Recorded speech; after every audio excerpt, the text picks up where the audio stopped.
has been a couple days, but we'll let it run for just a little bit. Let people get in here before we just go ahead and start.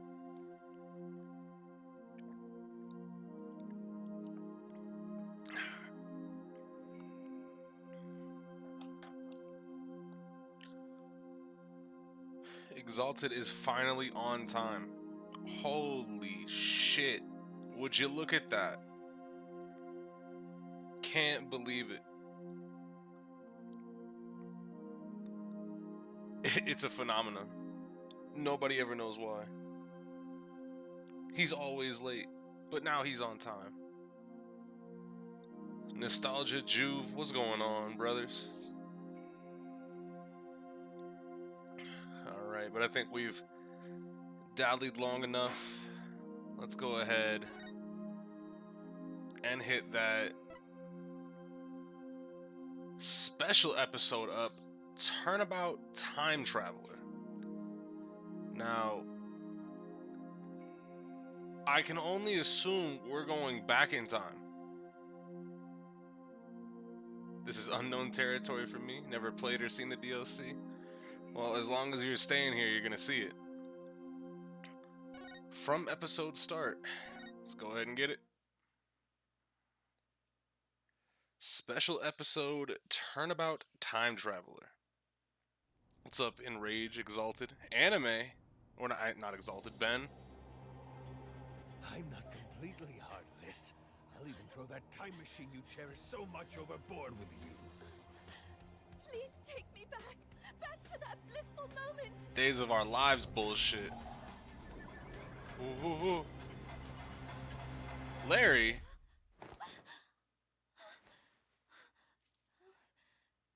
It's almost time for the reception, milady. It actually really worked. He was about to Ray Rice that bitch. Hold on. September 21st, 10:13 a.m. Wright Anything Agency. Okay, so we got Athena. Well, no, because fuck, I probably should have played this right after the fucking episode 5. When does this take place? This has to take place like after the main game, right? Okay, let me make sure I've got this straight. When your magic panties appear, I do a backflip into a handstand, then blow out the candle? No, Athena, you got it all wrong. Okay, yeah, no, because if she's teaching Athena how to do the tricks, Apollo is not here. Wasn't there a date? I think this is like September. Yeah, this said this is September 21st. I think it said. September 21st, 10:13 a.m. You do a backflip through the ring of fire while holding the candle in your mouth. There's no way I'll ever be able to do that. Sure you can. I believe in you, Athena. Trucy, what are you and Athena up to? Athena's agreed to be a part-time performer in my magic show. I couldn't say no to some extra cash, but I probably should have thought it through first. Now it's human cannonball this, guillotine that. It's not like I have 9 lives, you know. Case 5 is in May. Yeah. And I figured now that Trucy is giving Athena the rundown on how to do the fucking stunts in the show. Apollo isn't here, so that makes sense. You've made your bet, Athena. Now you've got to lie in it. No, I'm too young to be taking out a life insurance policy already. Never too young to do that. Keep that in mind, folks. My name is Phoenix Wright. I'm the head of this law office. And since when did you become the head of this office, Daddy? I mean, who exactly does all the cleaning, accounting, and scheduling around here, huh? You got me there, Trucy. This is Trucy Wright. She's my adopted daughter, and a magician. And I'm Athena Sykes. Thank you for stealing the narration. Rising star lawyer of the Wright Anything Agency. Or rather, the rising star assistant to Trucy, you mean. If I don't get back into a courtroom soon, I'm gonna forget everything I've ever learned. Speaking of the courtroom, we haven't exactly had any clients lately, have we? Damn, they were only coming here for Apollo? Business as slow as ever, huh, Nick? Is that gonna be Larry? Bet you made more money back when you played the piano. Hey, Larry. Yo! Long time no see. Larry? Loris Donim in the flesh. I haven't seen you in years. brings you here all of a sudden? Some big news, that's what. Okay. I think if you show him the badge, you can get a Larry objection pose, but I don't remember. Oh, we gotta see that then. Who's this guy, boss? This is Larry Butts. He's, well, let's just say he's an old friend of mine. So, Larry, what's so big that you had to come and tell me in person? Chris, no, what happened? There's somebody I want you to meet. Hey, you can come in now. Alright. Ah. How do you do? Hi? A dress? Is that a wedding dress? Yes, it is. My name is Ellen Wyatt. I'm a domestic servant, a maid of the Sprocket household. Sprocket? As in Sprocket Aviation? Yes, that's the one.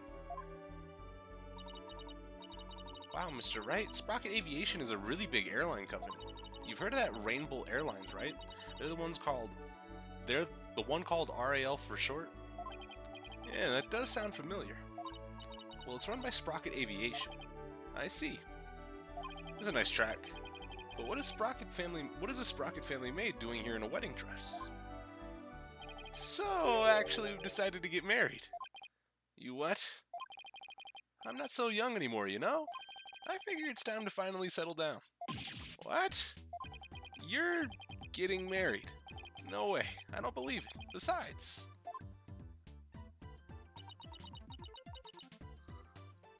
No, Blaze, calm that one down. She's getting married to Larry. Why would someone as well as put together as her choose someone as flaky as Larry? You're kidding, right? Jealous?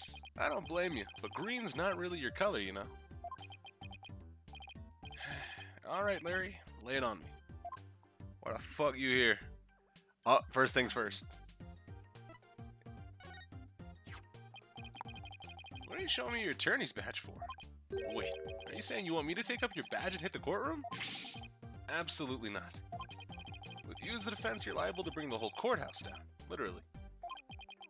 Ellen Wyatt feels a bit tame after Inga Karkul. How could this name be any longer and more pompous than it already is? Karain the Third. Correct. All I want is one chance to defend someone in court. There we go. Yeah! Objection. How was that? Pretty good, huh? Ready to... Oh, he's got the sleeve thing back. That's pretty cool. Ready to let me borrow your badge now? You see how awesome I was at pointing, right? I'm starting to think I'm a natural. I'm not lending you my badge, and that's final. Besides, pointing isn't all that a lawyer does. Aw, pretty please, what do you got to lose? My reputation, for one? I never should have shown him my badge. Larry's always been great. Is Iris still in prison? Has to be. Iris has to be in prison still. I don't remember who it was that was saying Larry's sleeve sprite is awful. I kind of fuck with Larry's sleeve sprite. You're getting married. In all seriousness, Larry, are you really getting married? Not right away, but that's the plan. Who's Iris again? Phoenix's, like, college girlfriend. The daughter of Morgan Fay. Edgeworth and Phoenix show signs of aging gracefully at that. Larry has not changed, and it's been like 10 years. Yeah. It's been like 10 years? Well, yeah, Iris was arrested for assisting in murder, correct? That's not like a very light sentence. We're gonna elope, see? Like love on the run, I guess you could say. Isn't that right, Ellie?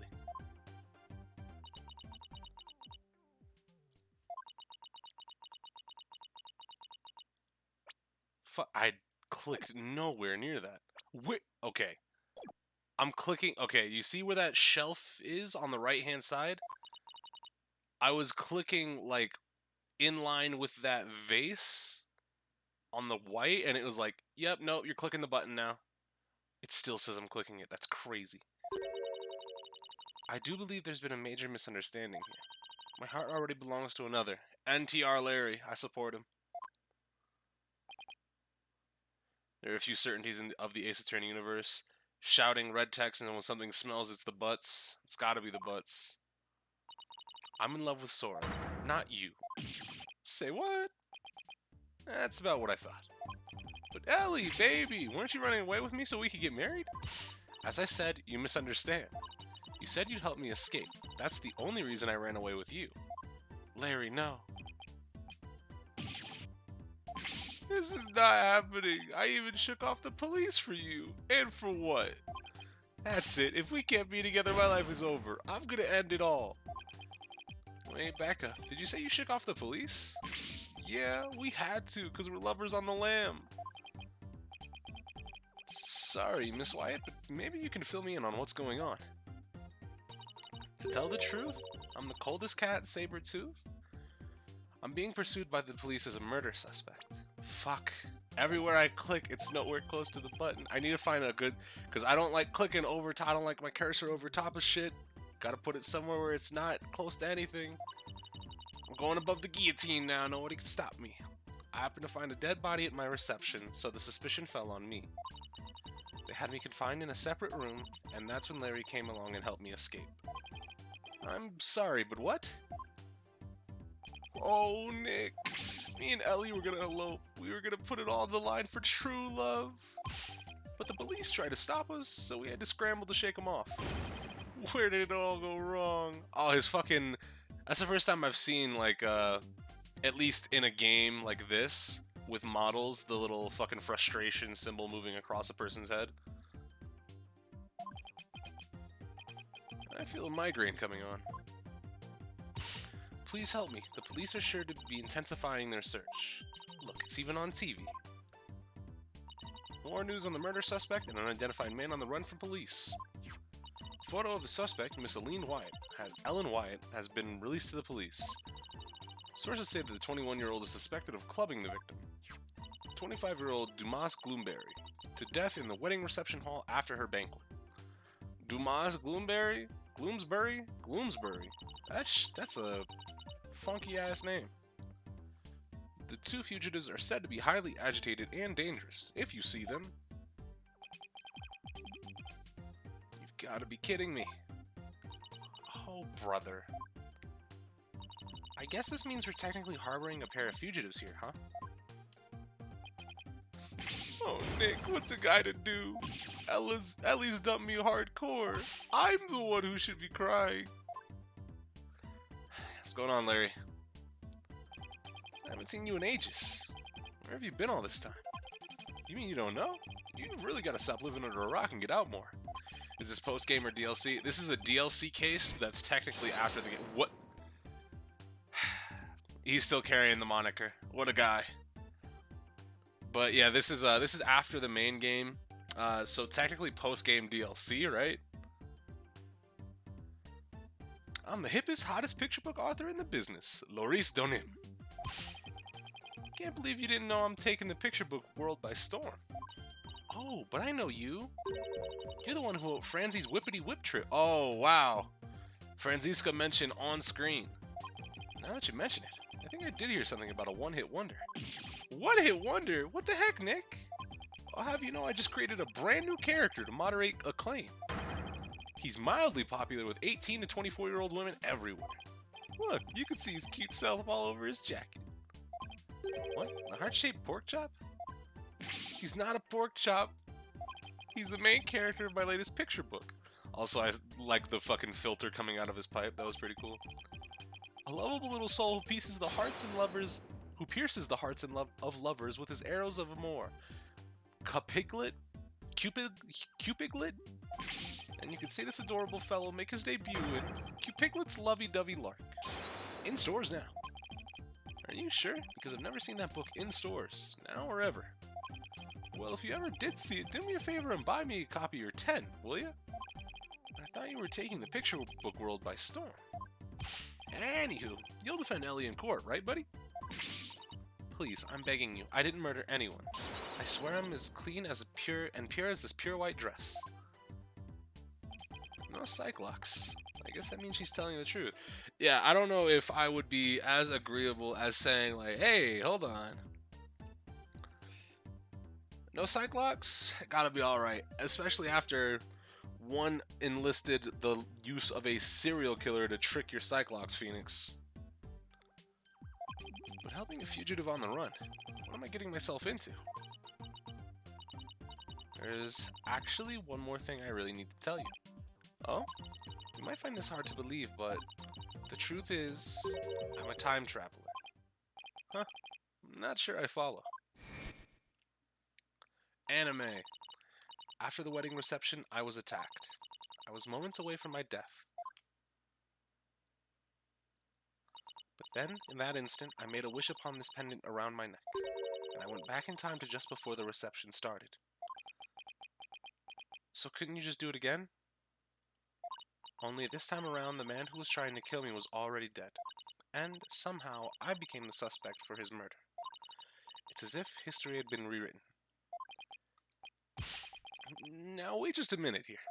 I don't understand. Are you saying that... What's going on? Mr. Wright, there are police cars outside. And not just one or two, but a whole bunch. Alright. You wouldn't put your sirens on for this, just saying. Oh. Daddy, a whole squad of officers has the building surrounded. Yo. Do that time turner bullshit. This is the police. There's no escape. Drop your weapons and come out with your hands up. Hey, Nick, what do we do? Heck if I know. I see a bunch of armed officers out there. 1, 2, 3... 44, 45... Wow, talk about overkill. I didn't notice his beanie in the background. Ever since Apollo Justice, that's been on that trophy back there every time we come to the law office. Excuse me, the Wright Anything Agency. Now, one thing I still find a little bit weird at the end of this game, especially, is that Apollo's jacket is still here. I would have figured he would have taken his jacket with him. Listen here, you criminals. Think about what you're putting your poor parents through. I'm sure this isn't how they raised you. Think about their smiling faces and their warm, home-cooked meals. When the heck are you? A detective? No. Oh.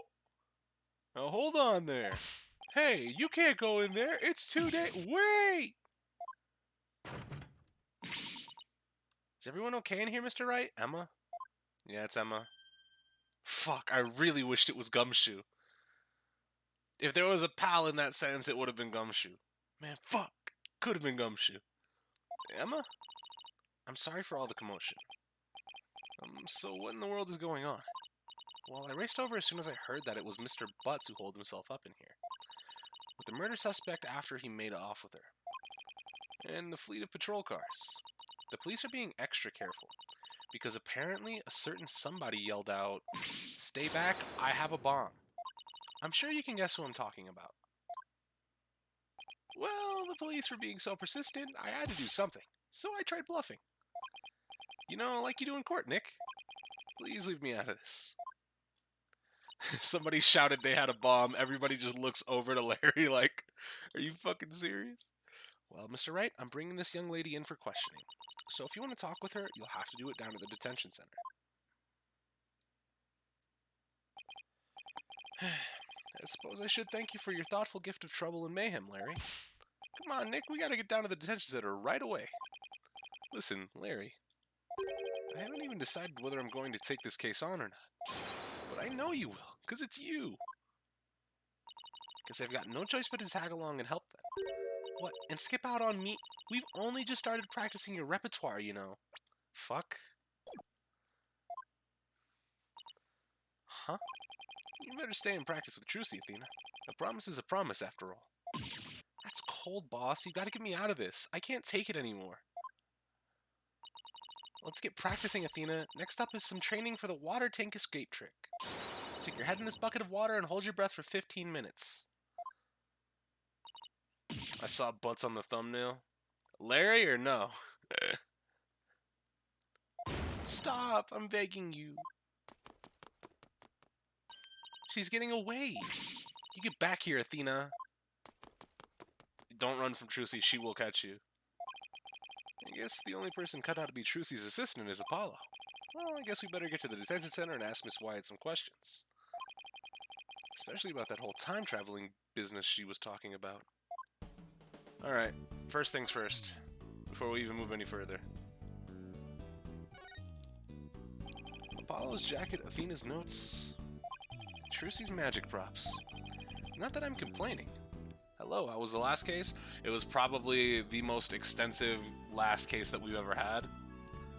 Like, not saying like final case of like game, because obviously the DLC case comes after that, but finale for the main game at least. As far as finales goes, it's probably the most extensive and comprehensive. And I would say it's up there as one of the best ones. Not that I'm complaining. It's nice to know that my friends and family are always close by. Put it on. I bet we're the only office in existence that uses magic props as furniture. No, that's not what I was looking at. At this rate, Drucy's props are going to wind up taking over the whole office. I forget the name of Mia's plants? Yeah, Charlie. With a Y. I mean, they're already halfway there. Charlie looks as lush and as green as ever. Thanks to Athena taking such good care of him. I guess I should pitch in every once in a while too, huh? So you want to talk about the plant, but you don't want to talk about the hat? As cop, Phoenix. Maybe I should tidy this place up every once in a while. Still, I bet we're going to use all this stuff sometime soon again anyway. So it's probably better just to leave things where they are.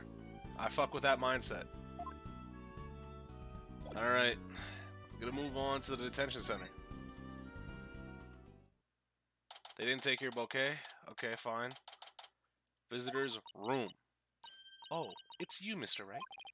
Miss Wyatt, would you mind if I ask you a few questions? Nick is gonna defend you, Ellie. Isn't that great? Larry, I told you I haven't decided yet. Last person who mistakenly wrote a name with IE at the end of instead of EY was convicted of murder. Yeah. What was that fucking guy's name? The piece of shit? The blind bastard at the beach? Can't remember, but he had a fucking small gang of petty crime people until he committed murder. What? Okay, well there's your surprise sprite.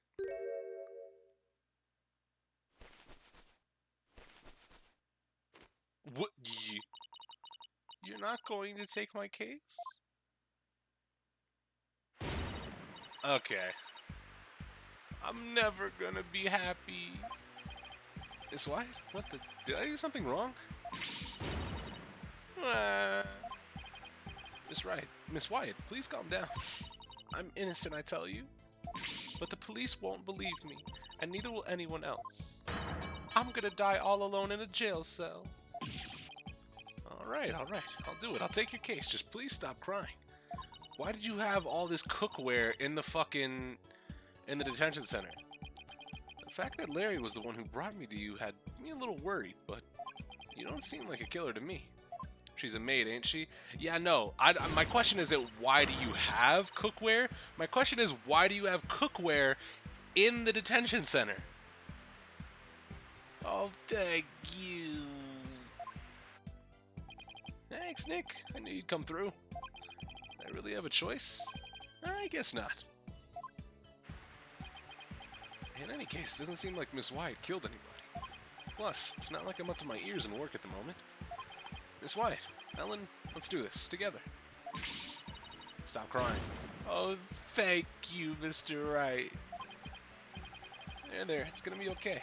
Now, try to pull yourself together. Alright, just give me a moment.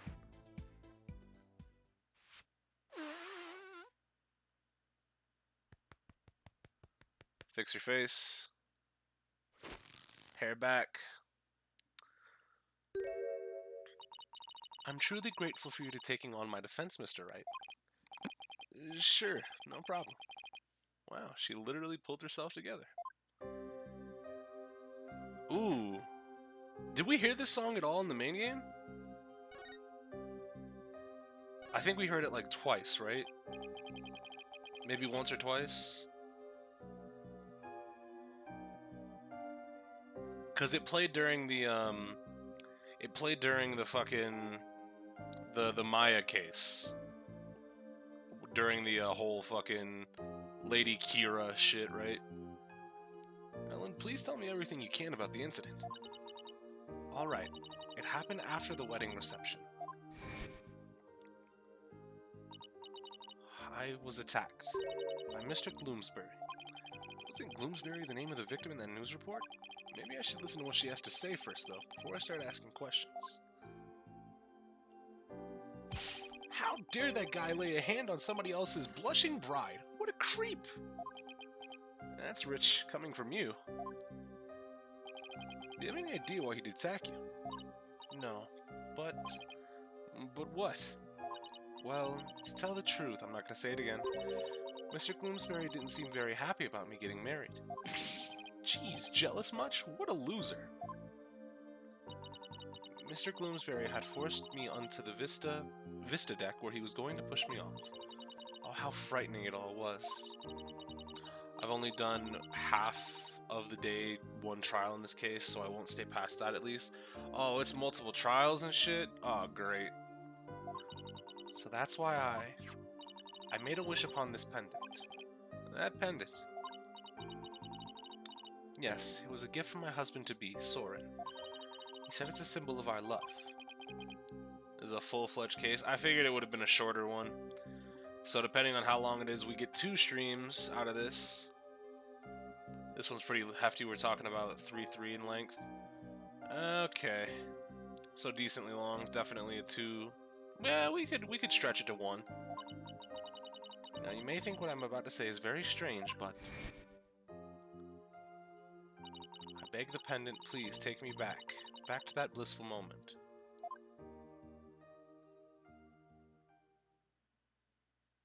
And do you know what? It worked. It brought me back to just before the reception started. So that's the time-traveling thing you mentioned back in my office. I'm sorry, but I have to say, it's pretty unbelievable. Unbelievable? Hit you in the face again. Idiot. No. I knew you'd never believe me. Nick. Ellie here is an honest-to-goodness time traveler. Don't you believe your own client? The magic of that pendant sent her back in time before the creep could kill her. Sure, Larry. Sure.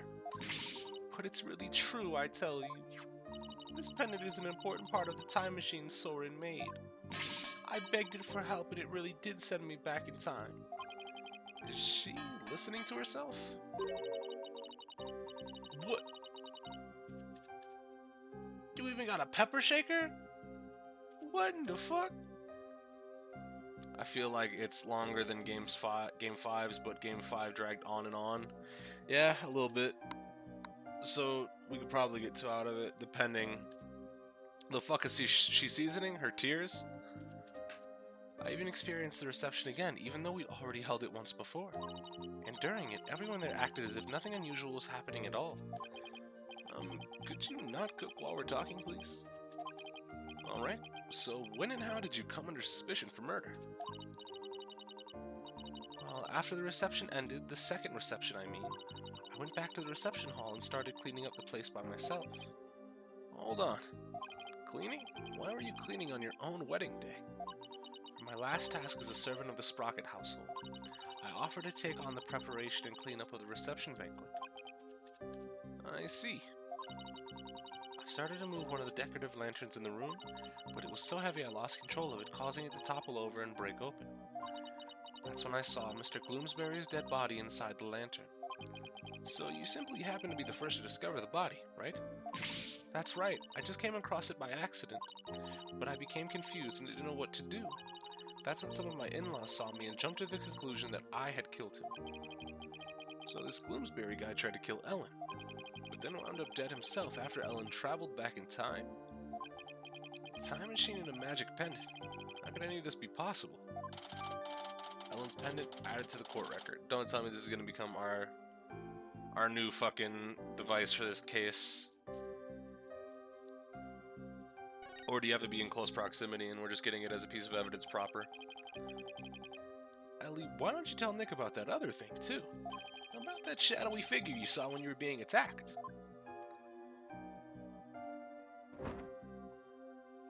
composure? Nice. She doesn't even have any heat. This pepper is just falling down and staying in the pan. Perfect.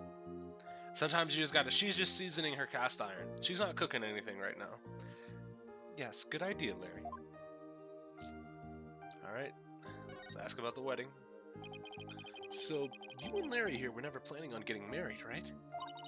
That's right. We've only had a few brief interactions, so I can't say I know him at all. Oh, Ellie, how could you say that? You and me are bound by fate, I'm telling you. We're meant to be together. Okay. These animations are pretty good, but make up your mind. Which one are we sticking with? You're wrong, Larry. I've never been so right, baby. It's as plain as the goatee on my chin. Larry, don't make me send you to timeout. Now, can you tell me about the groom, Ellen? What's he like? What? His name is Soren Sprocket. Oh, yeah. I should have realized the first time I read the name Soren for an aviation company. Yeah, of course. Oh, he's the most wonderful man. He truly is my destiny. Did you say Soren Sprocket? As in... Where did you get another shirt? That's right, the next president of Sprocket Aviation. Wait, he's in line to take over the company. He's nothing but a rich, spoiled brat. I'm clearly the better choice. Clearly. Larry, no. Larry, you and Soren are as different as night and day. There's no comparison. Ellie, you're breaking my achy, breaky heart. So she's marrying into money, huh? I can't believe Soren chose me, a simple house servant. He's my knight in shining armor, my prince. Oh, my Soren.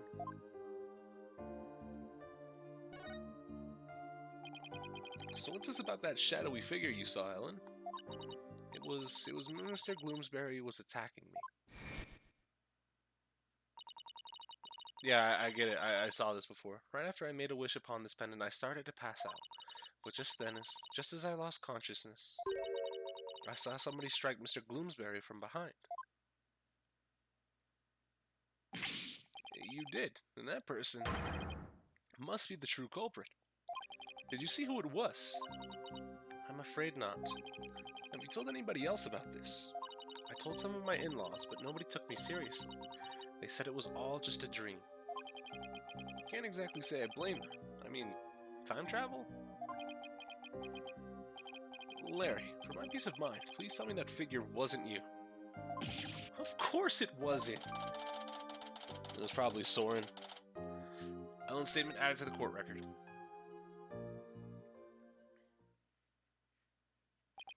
I guess I've asked her all I can for now.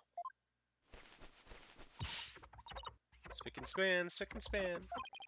Melon, what are you doing? I want to make everything clean and beautiful for when Soren comes. I can't have my future hubby come into a dirty room now, can I? It has to be spotless, just like this white dress. Spick and span. So we can wipe away all suspicion from you soon, too. Nick, we better get to the crime scene right away. When you're coming? Of course I am. If I solve the crime and reveal the true killer with my super sleuthing skills, Ellie might change her mind about me, you know? You never get the message, do you, Larry? Next stop, the mooring dock in Sprocket Park. Come on, Nick, let's go. Alright, let's move over to the mooring dock. Yo, the flying chapel? That's sick. Also, what's up with that fucking map billboard thing? What the fuck happened there? So this is Sprocket Park. But where's the reception hall? The reception hall? Oh, that's... Wow, looky there. What is it? I just spotted me a cute mamacita. Don't wait up, Nick. Hold on, where's the reception hall? Sorry, Nick. A man's gotta stop and smell the roses when they appear. I'm an artist, after all. Oh, miss. Yoo-hoo. Well, I thought he was gonna take me to the crime scene. Oh well, I'm sure he'll come slinking back when he inevitably gets rejected. I'll just take a quick look around until then. Alright, so the stuff out here is going to be important then. First things first. What the fuck happened here? What happened to that bench? Flying chapel, that's fucking sick. Of course. If you got a church in the sky, God can travel. This thing's really banged up. You looking at the sign? They say it got damaged by heavy winds yesterday. A big gust set that bench flying into it. Well, that's what they're saying anyway. I see. The wind caused that. More like a tornado. The repair guy was saying, don't touch. It's dangerous. I see. Thanks for the heads up. Poor guy. Looks like it was a lot of work. Alright. So this bench hit that sign, huh? Hopefully it didn't hit a person, too. That would be a catastrophe. But I guess from now on, when I'm walking around outside, I better be on the lookout for identified flying furniture, too. Phoenix, you will tank that shit and keep it moving. Wow, that airship is huge. Oops, didn't mean to say that out loud. I've only ever seen airships like this up in the sky. But I've got to say, they're mighty impressive when you can see them up close like this. Hey, Larry. Hey, sorry about that. I actually thought you'd be back sooner. Didn't work out, huh? Modern Warfare update comes out tonight at 11. Yeah, I saw. I thought it was going to come out today. I was looking all over online, and then I saw the Charlie Intel tweet, like, update coming out tonight at 11 p.m. And I was like, man, fuck. Lay off, man. I wasn't on my game today. So now that you're done, you mind telling me where that reception hall is already? What do you mean? It's right there in front of you. Huh? Right in front... Oh... Flying chapel. You mean to tell me? Yep, Ellie's reception was on that airship. Oh, Sky High Reception Hall? Yeah, and that's where you'll find the crime scene. Man, not only does that airship fly through the sky, but the space-time continuum, too. But the happy couple's honeymoon got left far behind when it made that time skip, though. Here, check the airship out for yourself with this pamphlet. Thank you for the Flying Chapel pamphlet. Let's go ahead and check that out. By the way, I figured you could use some backup, so I called in some help for you. Who did you call? Oh, is Apollo coming back? That'd be sick.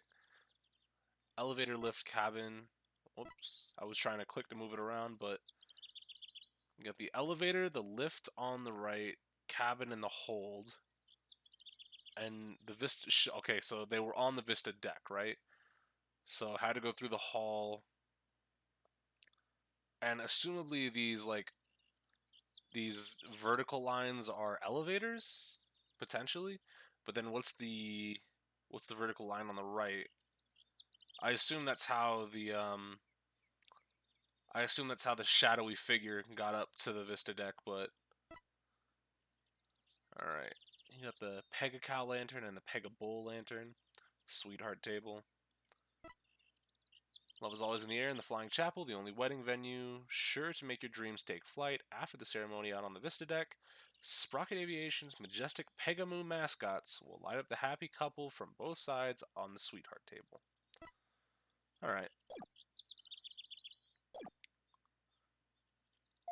You did? Yep.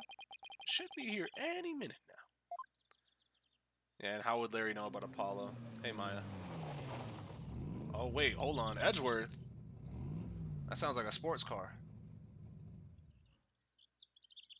Yup. Yeah, red sports car. Larry, don't tell me you called. You know it, buddy. I trust you've been well, right? What's poppin', Slime? What? Oh, son of a bitch. Surprise. Now admit it, that was a pretty good Mr. Edgeworth impression, wasn't it? Maya, what are you doing here? Larry called me up. He said something about finally being time for him to tie the old knot. Well, that's funny. I'm pretty sure he mentioned something about being here with his bride. Son of a bitch. Maya, I know this is sudden, but please marry me. Larry. Nick, what's Larry talking about? He was done by his bride. Well, his imaginary bride, anyway. Wow, poor Larry. That's a new low, even for him. But hey, imaginary girlfriends never hurt anyone, right? More power to them. This is Maya Fey. She's been abroad for her training as a spirit medium. But now that her training is over, she's back home here in the States. That's right, the new and improved Maya Fey is on the scene. Spirit and girl power at the ready. Wait, so... Yeah, no. Whose sports car is that? Did Edgeworth just drive you here?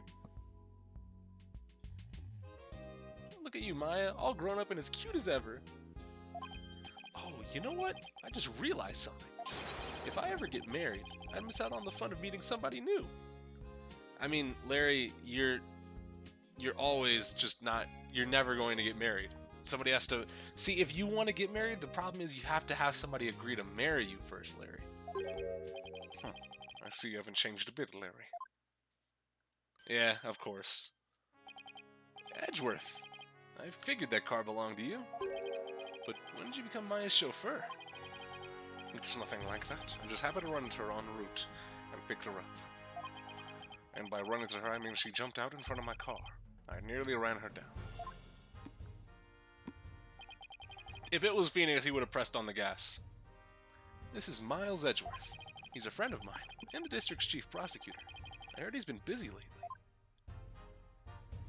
So what brings you here? Wait, don't tell me Larry called you up too. He did. However, I have business of my own here at the crime scene. Business? What kind of business? Well, I mean, there's really only one or two things that it could be. Come on, Phoenix.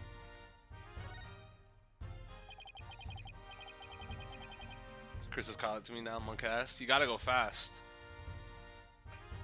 Just so you know, right? I'm the lead prosecutor on this case.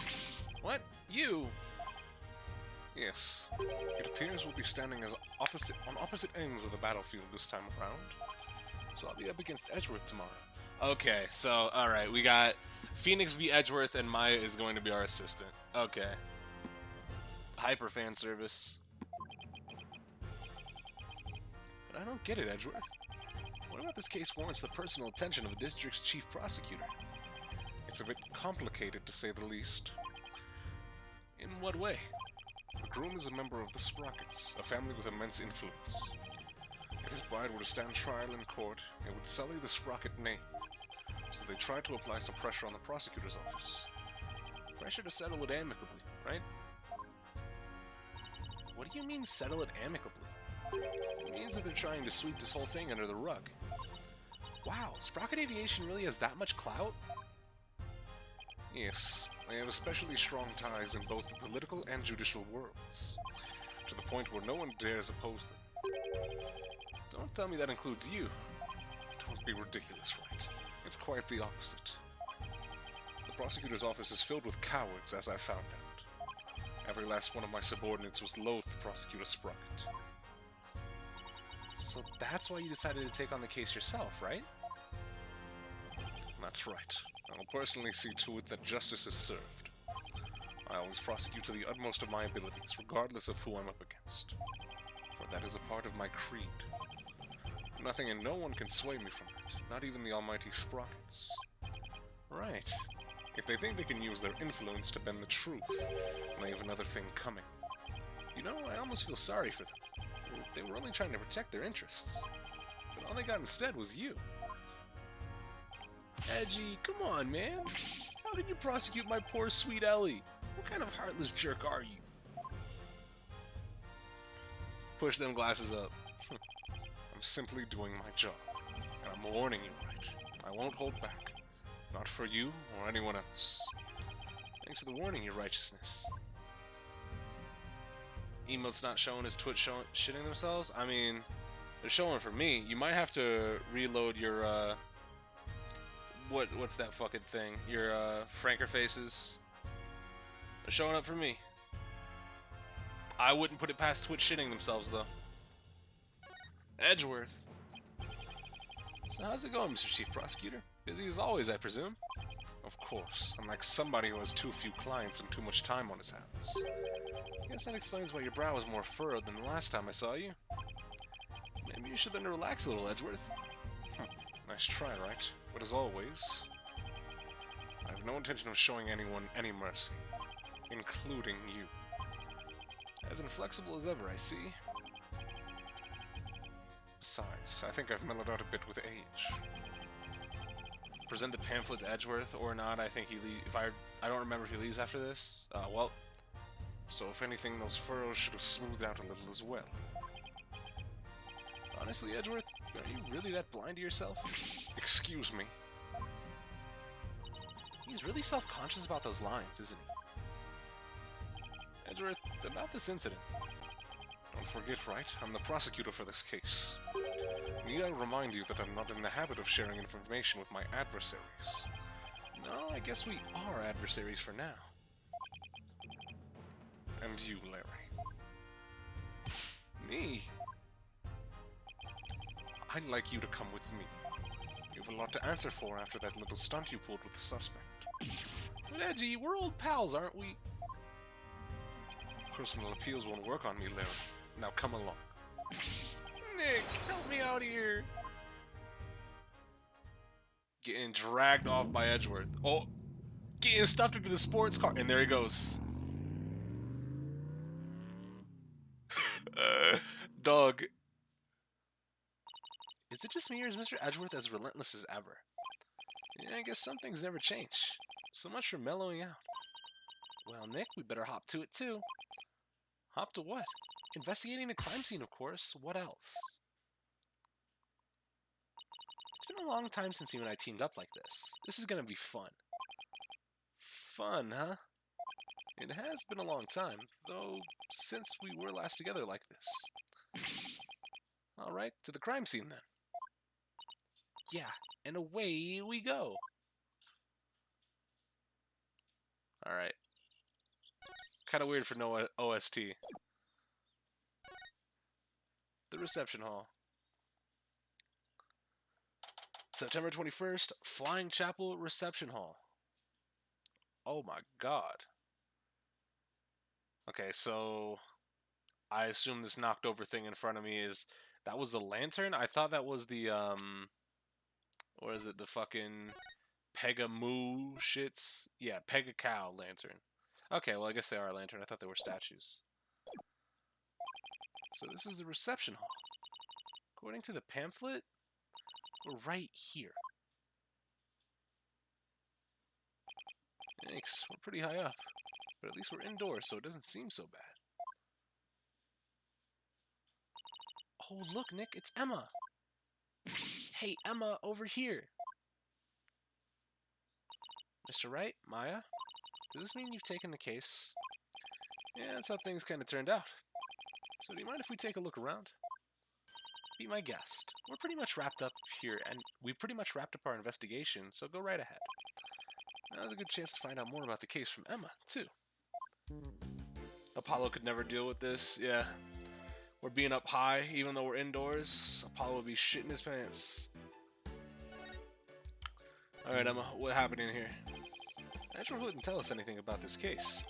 So do you think you can give us a rundown? Well, seeing as he's going to be prosecuting, I would expect him to be tight-lipped about it.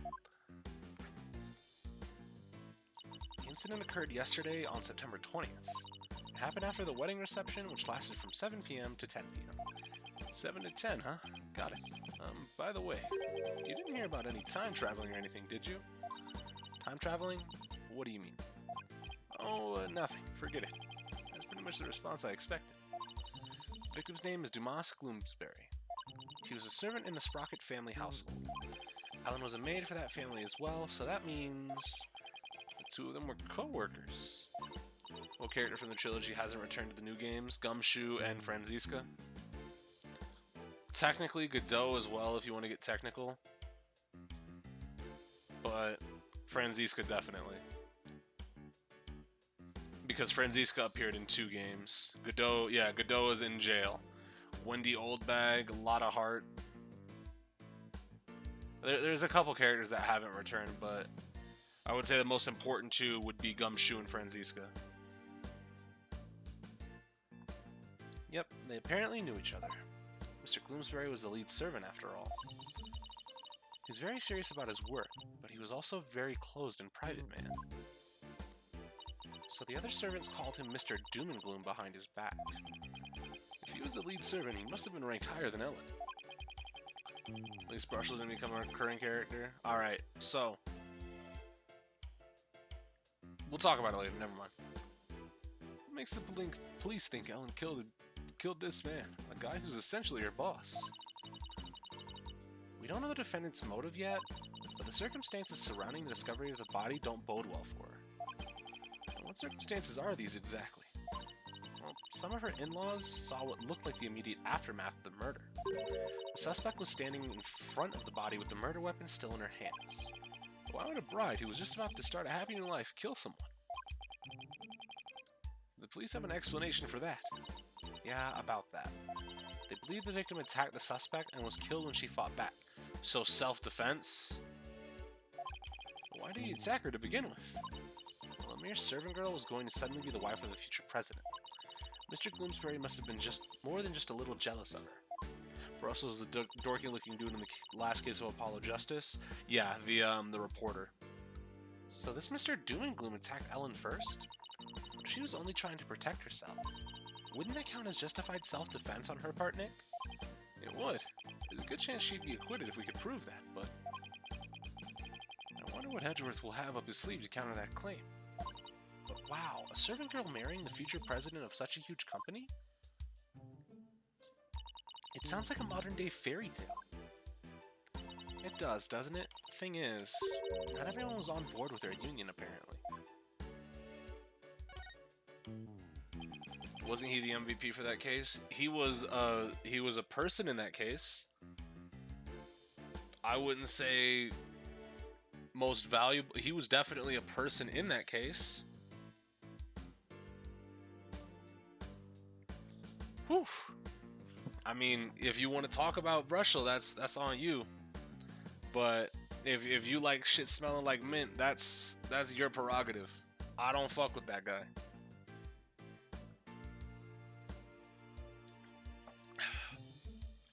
So what was the murder weapon, Emma? This clock with a secret mechanism built into it. It was on display here in the reception hall. The suspect was holding it when the murder was discovered. It was more useful than some witnesses, but MVP is a bit of a stretch, especially for that case. Because you could just say that, that fucking, what was her name? The artist, right? Vera, what the fuck was her last name? I was gonna say Vera Cruz, but no, it was Vera. Vera. Her name was Vera. That's all I remember. Somebody's gonna tell me in a second, anyways. That's funny. There's no blood on it as far as I can tell, but she was probably the MVP in that case, holding onto the stamp for so long. Maybe it was wiped off in an attempt to tamper with evidence? There was definitely a luminol reaction, and it matches up with the shape of the injury, so it's gotta be the murder weapon. What a funny looking clock. They call it the Timekeeper. The idea is that it's a time machine. Every time the couple sees it, it'll bring them back to the memory of their wedding day. A time machine, huh? Come to think of it, Ellen said that her pendant was a part of a time machine. I wonder how the secret mechanism in this thing works. Timekeeper, added to the court record. Oh, excuse me. Apollo took flight, so I don't know if he was worried about the heights from inside. Yeah, but, like, looking out the window, like, right there, Apollo just might be a little bit... Yeah, because Apollo's whole... Apollo isn't really so much necessarily afraid of heights as he is so much the fear of falling. Which, you know, that's a reasonable fear. The suspect never had any family or relatives to depend on, so she was working as a live-in maid for this rocket family to support herself. So a maid with no family or fortune was set to marry the president's son, huh? I guess it's not surprising that ruffled a feather or two. Yeah, apparently the groom's parents and all the other relatives were strongly opposed. But that didn't stop the young couple from deciding to go ahead with their wedding. Love flourishes in the face of adversity. Oh, is that how that works? Yep. If you have any questions about love, just ask me. I'm a qualified expert. I spent all of my spare time in Karain watching soap operas on TV. I'm not sure that's enough to make you a qualified anything, Maya. Oh, and by the way, I heard the suspect faced her fair share of harassment, too. And from the sound of it, it got pretty ugly for her. So even though this incident could have caused a huge scandal for the company, it might be a boon for those who oppose their marriage to begin with. After all, with Ellen's arrest and everything, the marriage is most definitely off now. Alright, do I have to present anything to her? Can I present anything to her? Maybe the pendant? Don't know if necessarily it would be, but we haven't examined the crime scene either, so move Emma for right now, pardon me. First things first. Where the body was. This must be the lantern the body was found in. Ellen managed to move it quite a ways. Thought I was afraid of heights when I was younger. I was the same. I thought I was afraid of heights. It was just afraid of falling. Like, I don't like getting up on fucking step ladders at all. Used to do that shit for work, and I was just like, yeah, no, can somebody else do it? Because I'm like, the phrase, the bigger they are, the harder they fall, always resonated to me because I'm slightly bigger built. And if I fall, that shit is gonna hurt. It's not a cow, Nick. That's a Pegasus, the flying horse. No way, it's definitely a cow. It's got horns and everything. But look, it has wings. Cows don't have wings. So it's a Pegasus, I tell you. Oh, I know. That pamphlet should tell us. Yeah, it's a Pega-cow. Apparently it's called a Pegamoo. I did not see that coming. Yet somehow, the name really captures the essence of what this creature is, you know? Huh, that's strange. What is? Well, this Pegamoo is definitely a male Pegabull, right? Yeah, I'd say so, with the horns and all. Okay, well... the Pegamoo over there is also a Pegabull. But take a look at the pamphlet. Yeah, it was supposed to be a Pega-cow. Were they truly stepladders or ladders? Stepladders. Most workplaces will not have proper ladders for you to climb. Nobody's ever, like, in today's day and age, you're not climbing a ladder for work. You're going to be climbing a stepladder. If it has a place for you to stand and is not a rung and is double-sided and has a back support, it's a stepladder. See, the one on the right says Pegabull, but the other one says Pegacow, a female Pegamoo. Right. The pamphlet goes on to say how they have Pegamoos for the happy couple. So for Ellen's ceremony, there should have been a male and female pair of Pegamoos.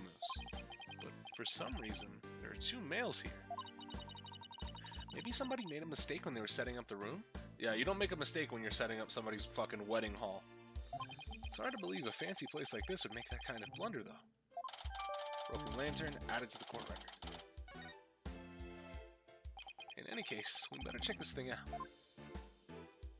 Alright, bloody valve. Did this come from the lantern? Heck, it's all covered in blood. Maybe it got on there when the killer was putting the body in the lantern. Can you imagine going to open a door and finding the knob covered with blood? That'd be bloody awful, to say the least.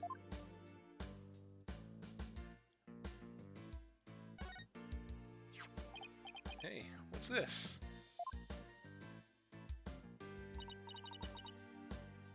Grab Ellen when convenient, then send her off from the Vista deck. Ooh, let me take a look. Grab Ellen when convenient, and then send her off from the Vista deck? So, is this supposed to be smudged? Because it looks like it's written in pen. Or is it supposed to be, like, erased and then somebody wrote something else? It looks like a note outlining the murder plot. Whoever wrote it has better handwriting than me, but it looks like they wrote it in a rush. How you feel about Legendary Edelgard? Trash unit. Completely outclassed. If her skills were better, I'd say summon for her. But she has two exclusive skills that aren't even really that amazing. Right? Like, if her skills were godlike, then I'd say, yeah, she's pretty good. But,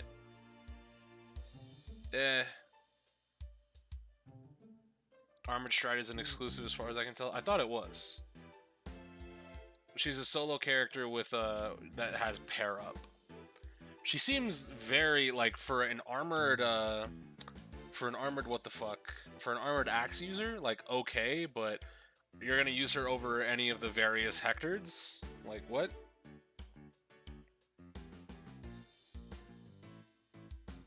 Also, Armored Stride is neat and all, but armored units are basically better defense units. There's very few, what's the word? Armored units that you don't want next to other armored units.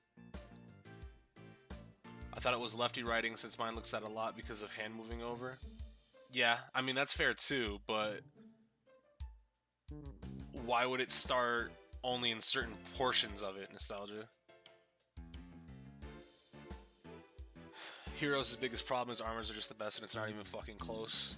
I mean, it's been a fucking hard race for a long-ass time. It's not like armors have just been the best forever.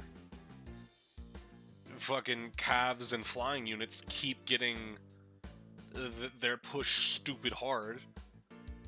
Do you know how many fucking skills came out back to back to back to back to back that were like benefits flying, benefits flying, benefits flying, benefits flying, benefits flying, benefits flying, and it's just like, okay, great. What else do we have? And you could say in the same vein, like, oh well, armor's got bold fighter and vengeful fighter back to back. Yeah. And those were really good skills. And then what else did they get? They got armored boots. Sick. And that was a seal. Neat. Now I guess you can say Armored Stride. Well, yeah, it looks like Armored Stride is Armored Stride 3, and it doesn't have a white border. But yeah, like, her B skill, like, if unit initiates combat, grants another action to unit if this unit is not adjacent to an ally after combat, once per turn, yada yada.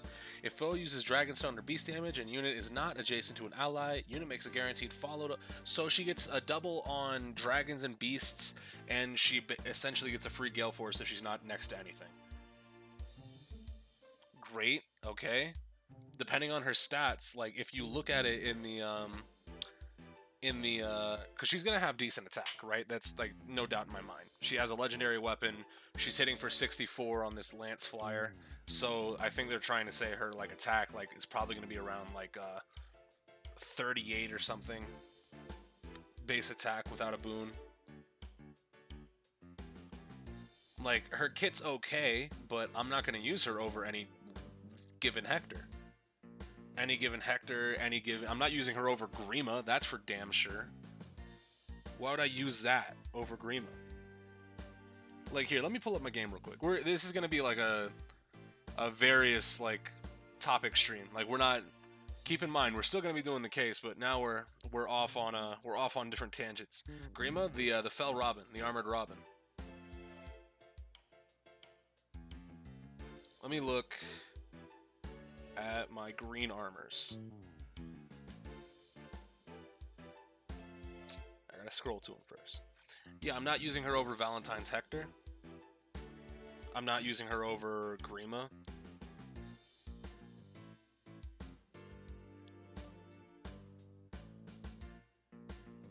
And if you want to stretch it to axes, now that Rinka came out, I'm not using her over Rinka as well. I know, but that's not a unit I haven't heard in a long time. Well, he's fucking sick. You put Steady Stance and Fierce Stance seal on him, he doesn't die. He's got enough defense to where that... Because I have Steady Stance 4 on him, and I'm using the Fierce Stance 3 seal. Yeah, Dorcas as well. Like, there's a whole... Why use her over any of these other axe units? Like, especially those in armor. Like, oh, she gets another attack. I mean, that's great, but armors work together when they're fucking close to each other. You'll be using Steady Stance 4 Har over Edelgard? Yeah, of course. And now, especially after Idun came out, depending on her resistance, she's gonna get fucking smoked by Idun. The duo unit from Spring, Idun is gonna shit all over that unit. I can't wait till she's the bonus for arena and shit like that, just so I can throw Idun in there and have her get like stanced up on. Sheeta as well will shit on her. If it turns out she has crazy stats, it won't matter, right? But she's not gonna have crazy stats. She's a legendary unit with crazy ass fucking skills. or not crazy, but like decent enough skills to warrant her not having insane stats. Like from they showed on her her attacking that blue unit in her preview video, she hit for 64. 64 minus 16 and the weapon triangle bonus that she gets from attacking blue, she's probably going to hit around like 36, 37 attack, right? Valentine's Hector will also trivialize her, I'm betting. Yeah, and I have all these units. Even base Hector if you want to get onto it. Valentine's Hector, you got the what is the other? There's like 3 Hex Hectors. You got Valentine's, you've got the other one. The legendary, it's legendary Hector, right? Legendary Hector, yeah. And that guy comes with fucking Vengeful Fighter, right? Is the training tower the only way to farm shards and crystals in heroes? Yes, unless you get them from quests and completions like that. But enough heroes talk, let's get back to the case. And why do you say that? Because the writing is only smudged starting from the middle of each line. That happens when a right-handed person with a slight hook writes in a hurry. And there's Halloween Hector with this, that's a sword unit, yeah. And he has effective against armored.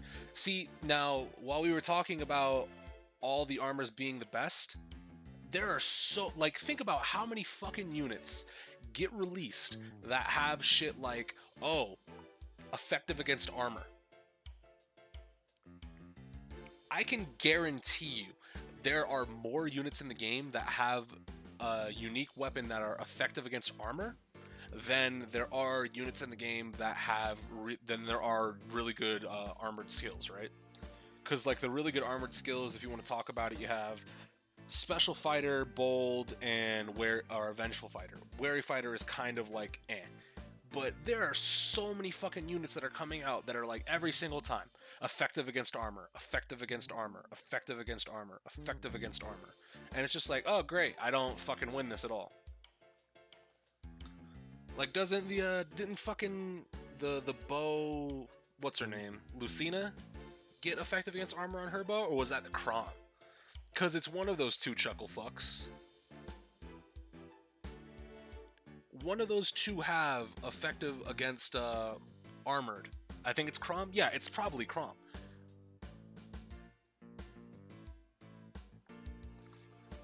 And he's a blue bow. Like, what? I have no clue of what any of you are talking about. Yeah, it's Fire Emblem Gacha. It's Fire Emblem Heroes, the mobile game. Like, it's effective against flying and armored, and it's a fucking bow. It's a colored bow. So any red armored units you have, good luck tanking him for more than 2 turns.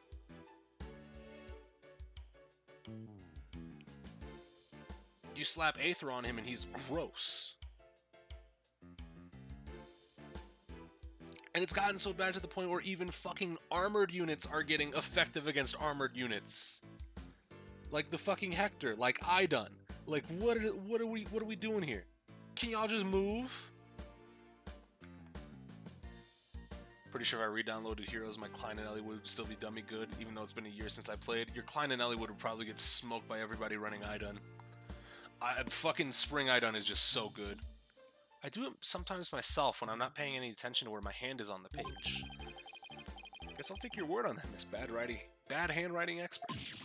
Hey, even I don't smudge my handwriting this badly. Alright, let's get back to the note.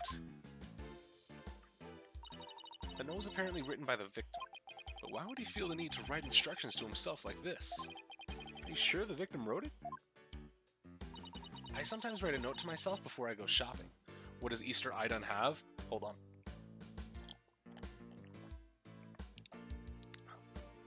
Easter Idun is a very strong unit.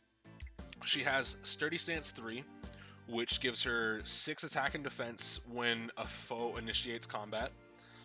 And with that, because it's a 3 skill, it's like the gold border, like 4 skills, but because it's a dual, like, stat up, it caps out at 3. And it inflicts special cooldown -1 per attack. You slot Vengeful Fighter onto her. She comes with Distant Guard. and then you can put Steady Stance 3 on her, because her defense isn't that crazy for an armored unit.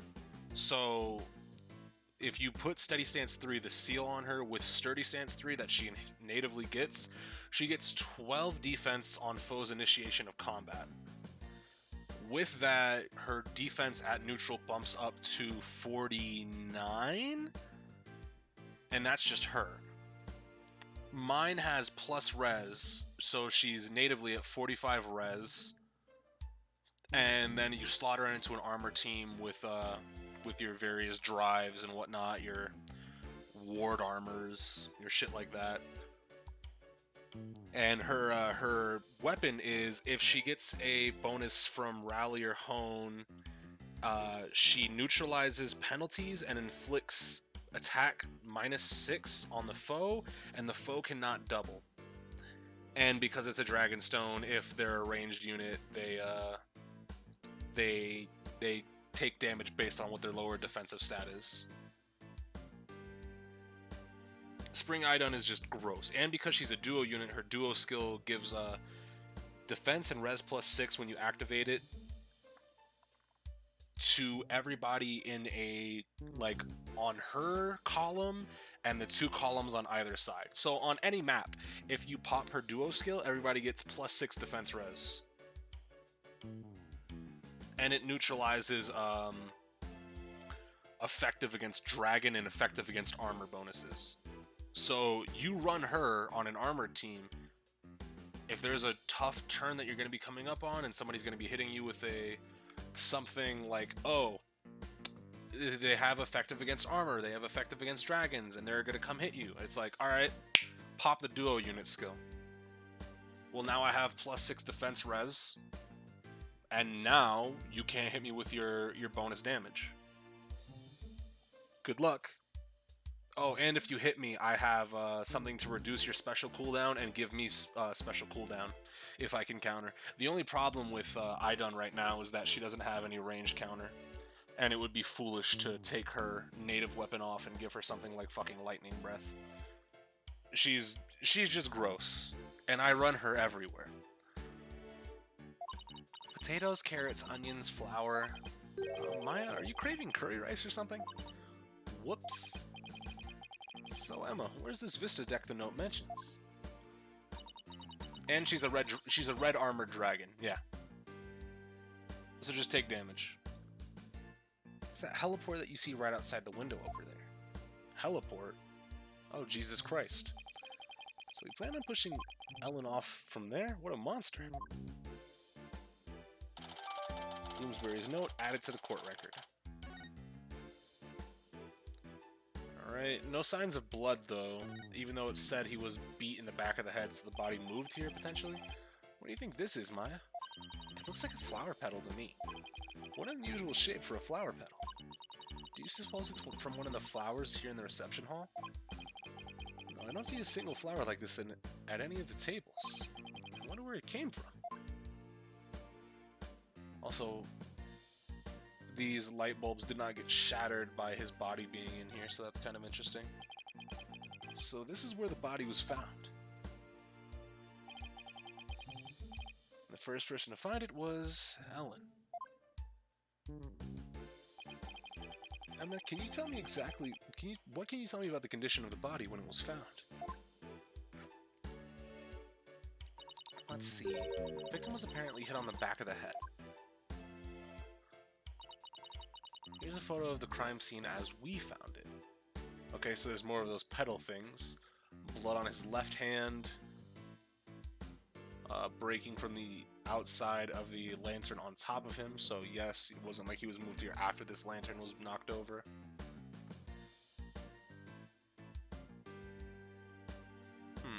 She doesn't seem that annoying to deal with, to be honest. Yeah, until she pops her duo unit skill. If she's set up properly, you just don't do damage to her. That's the problem. She's a hyper defense tank. And if she's running Aether, then if she can do damage, she can heal herself.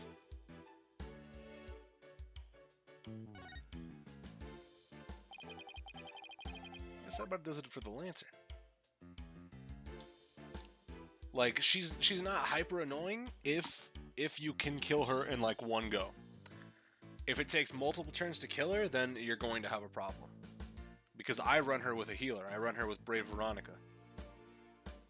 Brave Elowood doesn't really do shit to her. Blazing Durandal is, yeah, it nullifies stuff like Vengeful Fighter, but what is Elowood gonna do? Elowood can't special her, because remember, Sturdy Stance 3. She can only attack once, so it's gonna take her longer to get to Aether, but she's going to Aether before Elowood kills her. Alright, is this a clock back there? Looks like it.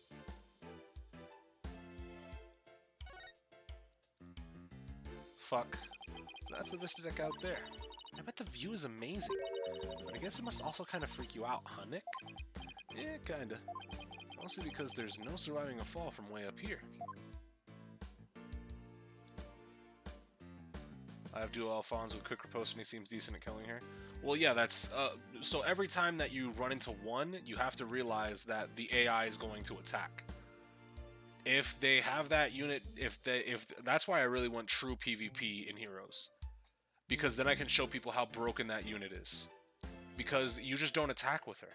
Her benefit is not attacking. Her benefit is people attacking her, right? If she attacks, then she's fucked. But all you do is just, you see her, it's your active turn, you end turn, and then just wait for somebody to attack. You can deal with her because the AI is stupid. The AI doesn't recognize that, oh, I shouldn't be attacking. The AI says, oh, there's something in front of me, attack.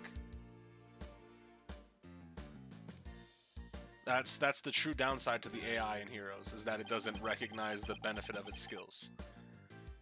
This is the sweetheart table where the bride and groom sit. Where they gorge themselves on the wedding feast, you mean? I'd be too nervous to eat in front of a bunch of guests like this, though. They say that newlyweds are usually really busy during the reception, you know? They have to greet and talk with all the guests that come to give them their blessings. They don't actually get all that much time to enjoy their dinner. Aw, I wouldn't be able to stand that. I can't imagine having a huge feast right in front of me and not being able to eat it. They say brides tend to have an especially hard time because of their wedding dresses. With those tight corsets squeezing their waist, they can barely eat a bite.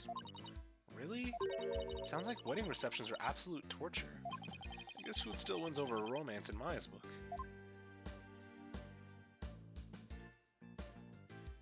So it comes down to have a defensive unit in front of AI? Yeah, pretty much. And that's why Idun is broken, because literally, like, Tempest Trials never become a problem for me. I just go to the hardest difficulty, send out Idun, and just hit the end, just hit fucking end turn, like, over and over and over and over again. This must be where the time machine was placed. Can't believe that such a beautiful memento was used for murder. It's just awful. Nick, we have to prove Ellen's innocence, no matter what it takes. I agree. We can't let this go down as the saddest flying wedding reception in history. You mean the only one? I think that about does it for this area. So was this where, was that table where they picked the timekeeper up from? Let's look at the other lantern then. Oh, look at the horns on this flying bovine. It must be a bull. It seems he made it through the ceremony in one piece. By the look of those wheels, I bet he can be rolled around rather easily, too. And I bet it would be quite a hassle if you had to lift and carry him everywhere. Take a sip.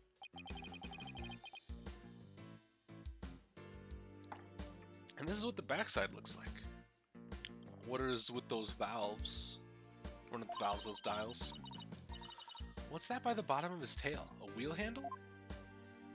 Oh, okay. Oh, I get it. This way they can get inside to change the light bulbs. I see they left the wheel handle on the inside unpainted. Guess they figured nobody will see it, so why bother? Okay, so the bloody little valve is from the inside of the other Pega Bull, I guess. Makes sense to cut costs where you can. Well, overall, I can't say I see anything strange about this thing. biggest issue with heroes is that a unit doesn't get buffed, but get a new weapon. So if they were to release a new character that has a better weapon than that character, they're done. I mean, there's certain things that, you know, come out and they don't really have too much of an effect though. Like it really depends on the refine. Cause certain refines can just be fucking awful, right? So a lot of these proficient refines, they come out and they're like, ah, that's okay, and then we just keep it moving. Like, there's only a handful of refines that are truly like, yo, that's insane. Or that's really good. Like, I would say probably Celica's would probably be really good for Ragnarok. Lilina's maybe, if you really want to say that, because she gets literally like 4 slots of Death Blow now. Or excuse me, 3 slots. And it's an A skill. But there's not many where it's like you look at that refine and you're like, that's the one. That's the one that busts the unit. That makes that unit really good. Because even with a crazy ass refine, you have to remember, like, there are certain things where it's like, oh, this refine makes the unit good, but the unit has really shit stats. Is Laszlo's refine good? I don't understand it. It's okay. I mean, it's not awful, but there's better sword units. That's what I mean. That's the problem. Like, you can make Laszlo work, but he's more of a support unit. If you really want to use him and be a star, you're going to be buffing up somebody else. It's a hot air balloon, a symbol of humanity's ambition to take to the skies. It's kind of a romantic notion, don't you think? Yeah, but I just noticed that it doesn't seem to be tied up to the ceiling all that well. I'm sure it's fine. Please don't let it fall on my head.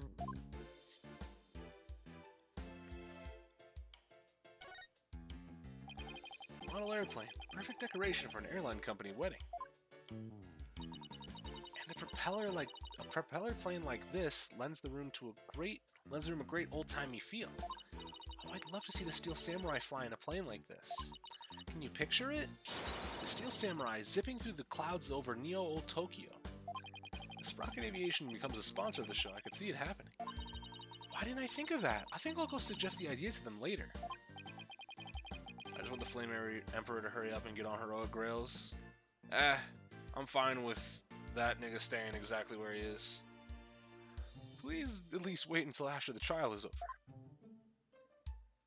I need to start doing more fucking Aether raids so I can actually get some fucking heroic rails. Start boost. You know what? Even at this point, I don't know if I should boost up my my fucking Linus now that I have Rinka. It's a fog machine. I wonder if they used it during the reception. Ooh. Hey Nick, go stand over there for a second. Why? Just because. Now go. All right. I got a bad feeling about this.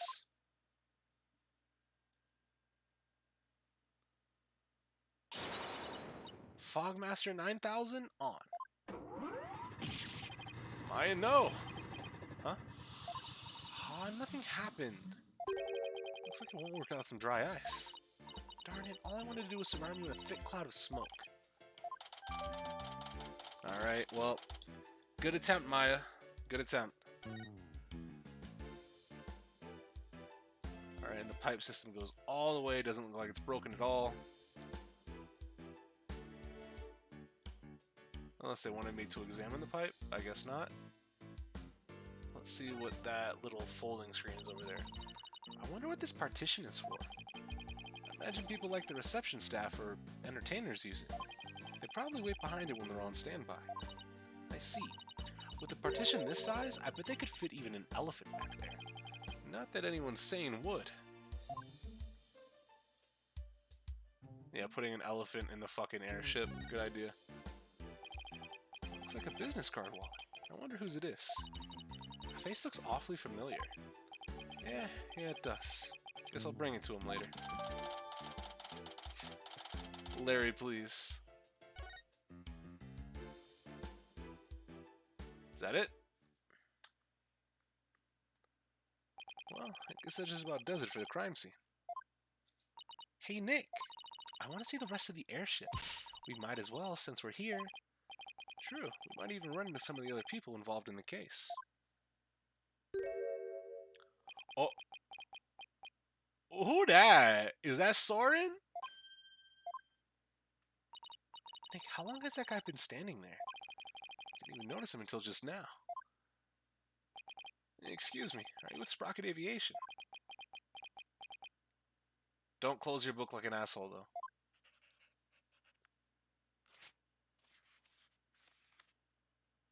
Paper plane. MIA. Oh. Huh? Nick, you wrote something on that paper airplane. I guess we're supposed to read it then. Let's see here. Get out, intruders. Seems somebody want their ass beat. That was a rather cold welcome. Mr. Wright, Maya, meet the lone son of the president of Sprocket Aviation. Soren Sprocket. Yeah, I figured as much. Or to put it another way, the future president of Sprocket Aviation. So he's Ellen's fiancé.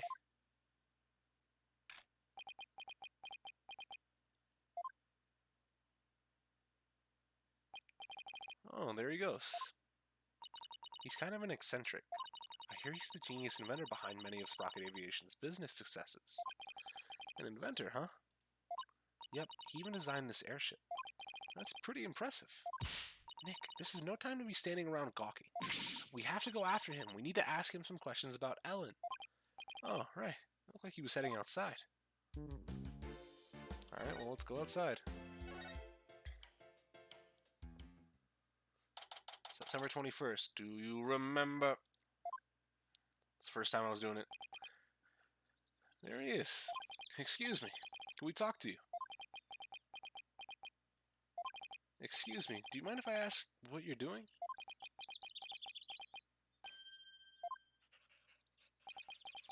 Is he just like a mute?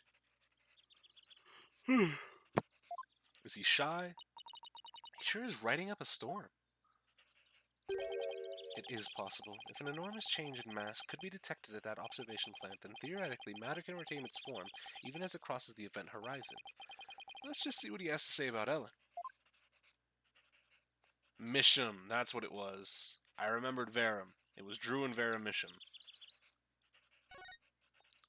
Ellen. Excuse me, but we'll be representing Ellen in court tomorrow. So could we ask you about the case?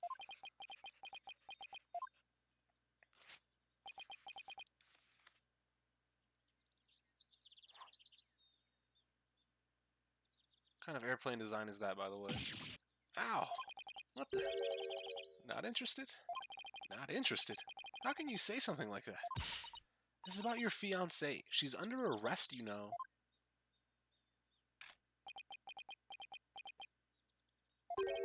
Diameter of the airship is approximately 80 feet.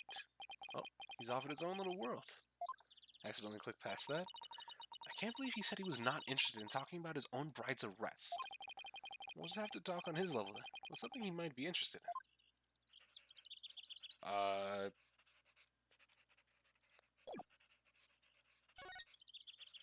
Hey, bud. Did you take a look at this? Is that Ellen's? Ellen told us that she traveled through time during the incident. She said it happened after she made a wish on this pendant. And you say you two are Ellen's lawyers? I was going to say in most murders it's the boyfriend or husband who did it, but then I remember she wasn't the one who got murdered. Yeah. Also, if he doesn't care about, if he wasn't interested that his fucking bride was arrested, that kind of throws out my theory of he did it to save her because he knew. Sorry, I was lost in thought. He wasn't even listening? Oh boy. He's not at all what I expected, based on Ellen's gushing testimonial anyway. So I'm gonna have to find somebody else, or learn about somebody else before I can produce a concrete suspect. I'd like to ask you about Ellen's case, if you don't mind.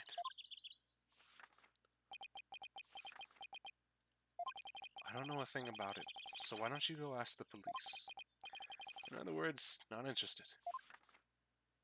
This guy is the worst. Now I feel sorry for poor Ellen. In that case, can I ask you about how Elm traveled through time? Go on. Guess I got your attention. So, is time travel really even possible? Yes, it is possible. Alrighty then. At the same time, it is also impossible. The pendant I gave Ellen is not supposed to operate as a time machine by itself. What do you mean? The timekeeper, that clock we had displayed in the reception hall, that is the body of the time machine. The pendant is simply a part. That clock was the murder weapon, wasn't it? But it's a time machine too? What Ellen experienced is akin to traveling down a road by car key. Physically and metaphysically, it should be impossible. Unless... maybe the quantum system is inside, somehow accidentally interfered with the natural flow of the fourth dimension? We're losing him again. Maybe we better ask him some more about the time machine. Which characters had this song again? I think Army did, but I feel like there was more. There's been a lot of characters that have had this song. So you've been researching time travel, have you? Moving through the space-time continuum would be man's ultimate means of travel. Time travel is a mode of transportation. Since the dawn of time, man has developed multifarious methods of transportation.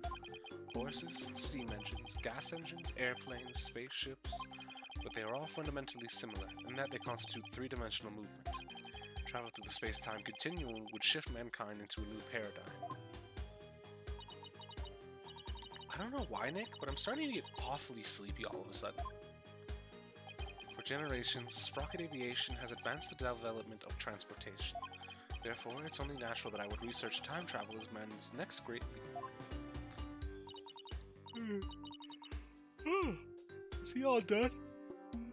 I made myself yawn, damn it. So what exactly does all that stuff he was saying mean, Nick? Well, basically it's like taking a hamburger joint and adding a drive-thru to it, I guess. Oh, I get it, it's the same burger but with a quicker and more efficient delivery system. So what Soren really wants to do is...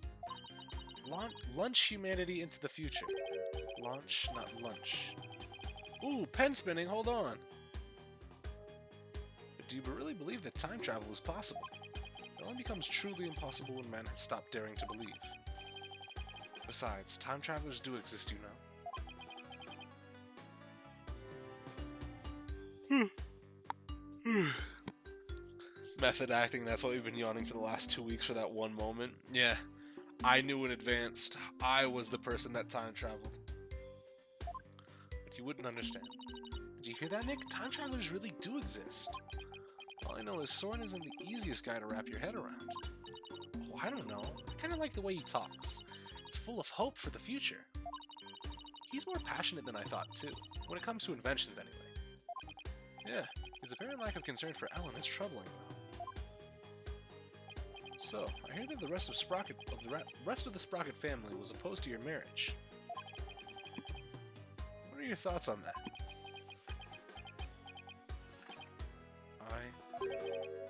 Master Soren? Oh! Who's that? Yo! Potential murder suspect, though. Sick hairdo, though. What is this? Daydreaming about your inventions again? Tut tut. You are the future president. You must consider the business side, too. What? It is I. I found Soren. Send the car over at once. Who spoiled you that Maya would yawn? Look, man.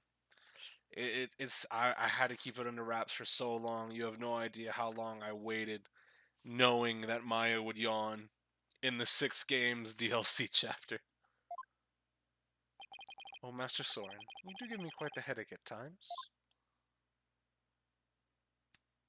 In any case, your attendant is waiting.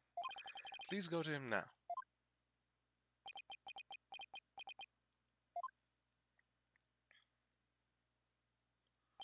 Excuse me, but who are you? Oh, where are my manners? My name is Pierce Nakati. Please call me Pierce. I'm the Sprocket family butler. Nick, a butler! I didn't know they actually still existed. I thought they were just on TV and stuff. And who might you be, if you don't mind my asking? I'm Phoenix Wright, Ellen Wyatt's lawyer. And I'm his assistant, Maya Fey. I'm a spirit medium. Oh, so it is you. I'm most grateful to you for taking on Miss Ellen's defense. You have my sincerest thanks. Maya, you got kidnapped by a butler, remember? It was a few years ago, but still.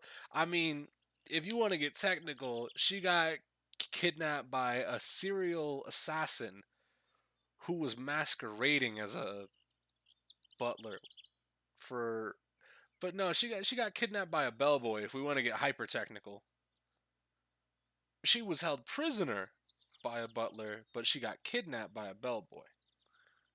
Don't mention it. So hey, speaking of the case... Oh, one moment, please.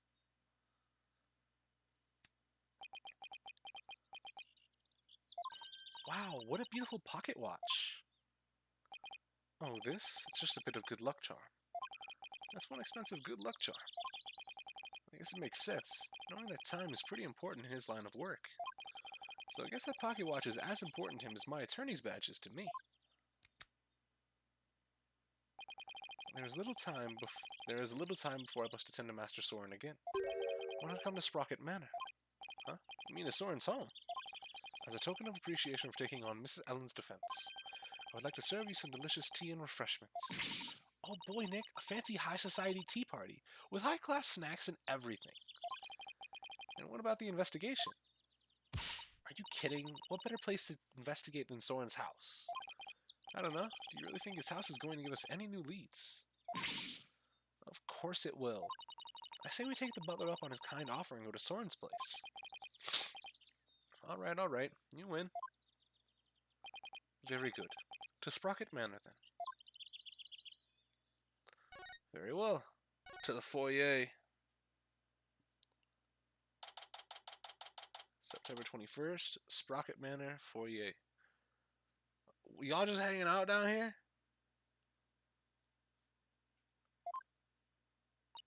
Wow, this place does not disappoint. Ooh, I'm so excited. Who running?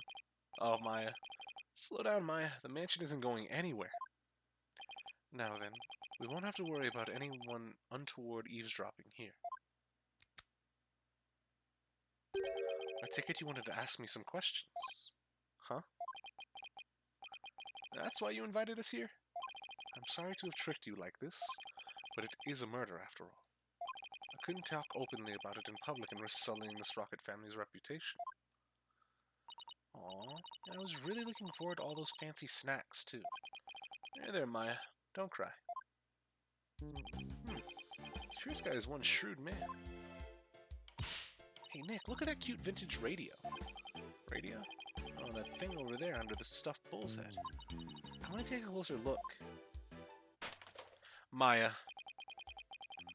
I thought I told you to settle down.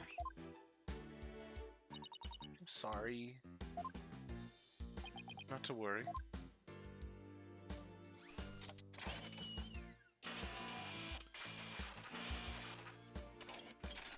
That ass, huh? Oh, well, Max fixed it right up. I'm not only the butler, but I'm also the Sprocket Aviation's repair department director.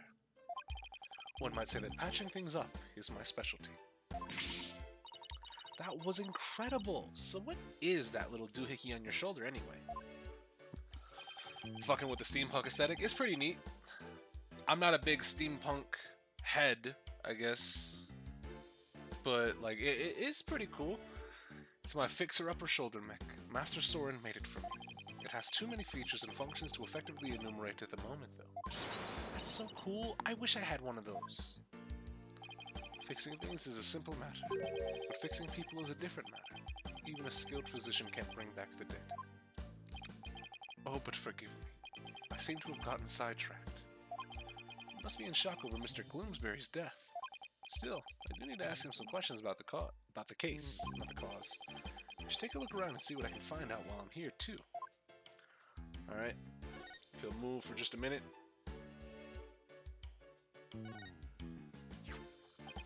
Excuse me, but there's a card here on the floor. Look at that, it's a Flying Chapel keycard. Flying Chapel? What areas on the Flying Chapel require a keycard, if I may ask? Most areas we want to keep the public out of, such as the staff room and the hold, which is chock full of machinery. So you can't enter those areas without a keycard. That's right. This one here belongs to Ellen.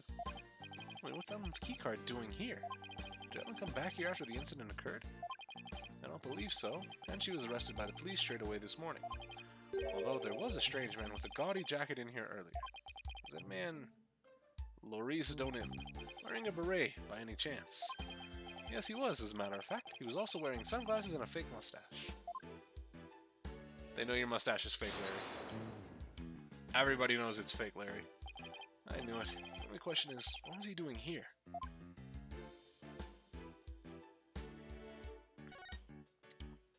Oh, are those pictures of the wedding reception? Yes, I took them with my trusty camera here. Do you mind if we have a look at that photo? Be my guest. Take as long of a look as you'd like.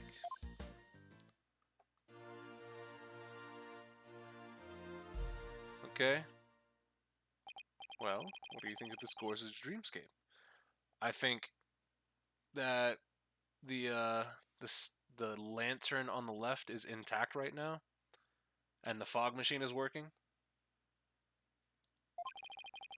Thick fog billows across the room, making it look as if the couple were walking on clouds. Wow, look at how beautiful Ellen is here. She looks a little nervous, though.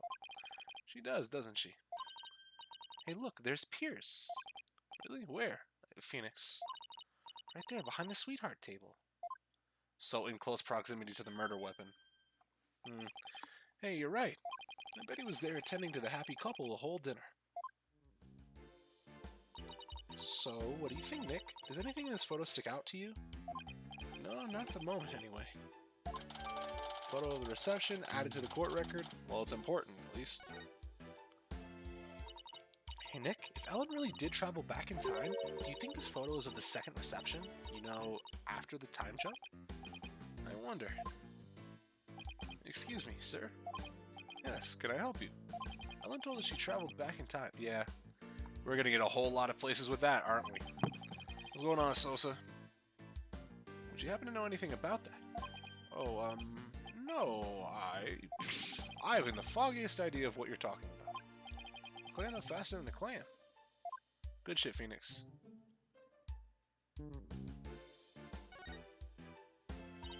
Hey, Nick. Now here's a real lady. Oh. She looks as smart as a whip, doesn't she?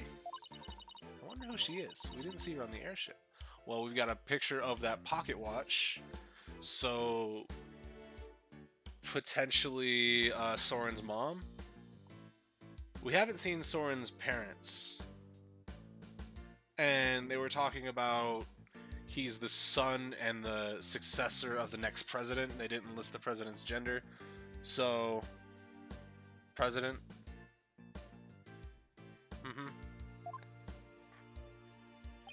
That is Selena Sprocket, Soren's eldest sister. Okay.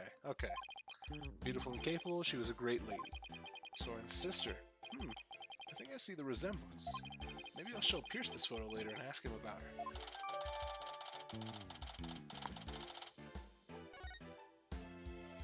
Alright.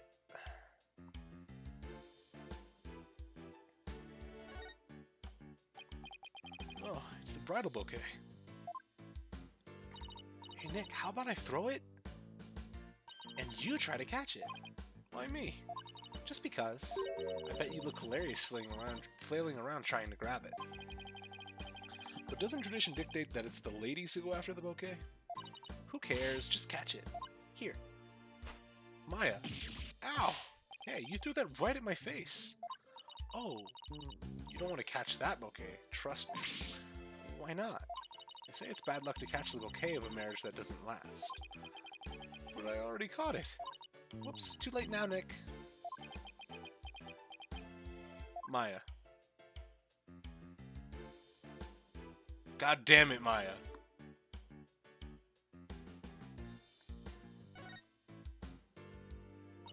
Nick, look at that airplane propeller up there going round and round.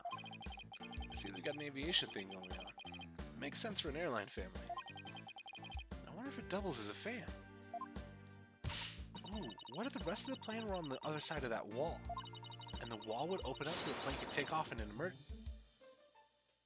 Maya, how cool would that be? That's what's behind the propeller wall, and what's behind the bull wall across the way. Oh, I know, maybe it's the rest of it. That must be where the Sprocket get their milk. Nick, first of all, that's a beef cow. And second, bulls don't make milk.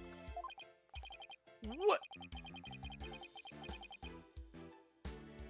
So you can think there's a whole airplane on the other side of the wall, but I can't think there's a whole fucking cow on the other side of that wall. Nah, shut up, Maya.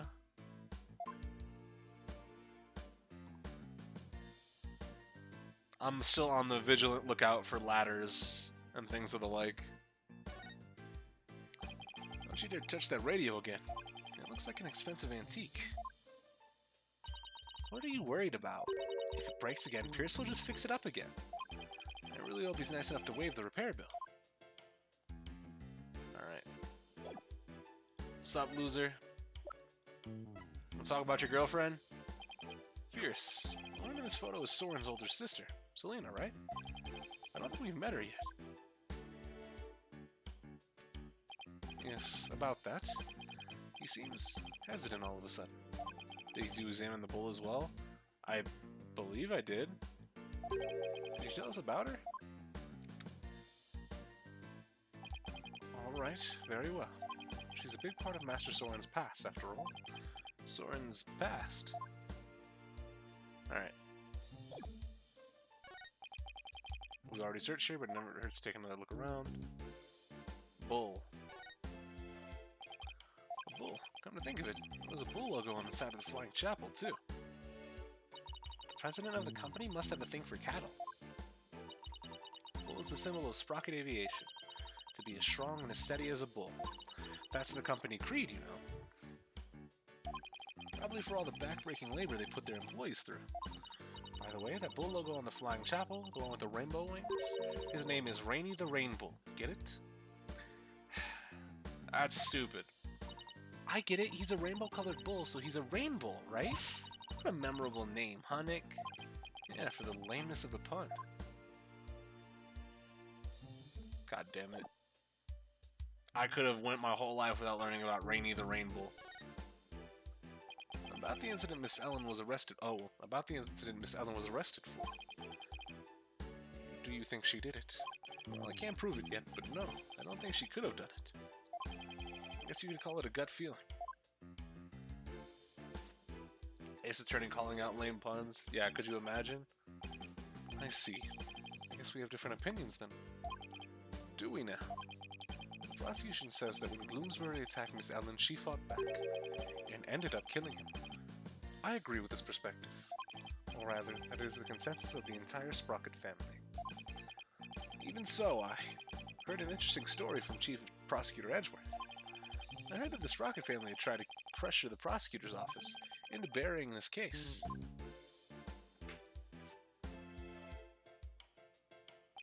I fear you are mistaken. All we sought was merely a legal consultation. Why would Edgeworth lie? Besides, none of it matters now, as she is no longer a part of this family. Fortunately for us, they had yet to get their marriage license before holding the banquet. So basically, once they realized they couldn't sway the prosecution, they cut her loose. I realize how callous I must sound. My duty is to protect the Sprocket family, and more specifically, Sprocket Aviation's future and Master Soren, whose genius is essential to the company. I would do anything to achieve that goal. That is my job as the Sprocket family butler. You know, I think Pierce and Mr. Edgeworth would get along really well, don't you think? Yeah, I could easily picture Edgeworth with a butler. Oh, and by the way, I suppose I should tell you about this as well. It's about when the members of the extended family and I discovered the crime. Alright, we're getting a lot of shit to talk about. Did Ellen say anything to you about time traveling?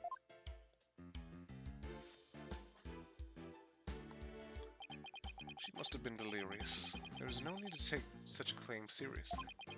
Soren himself said that time travel was possible, though. Master Soren said that. It sounds like he is still stuck in the past. He's psychologically stuck, I take it.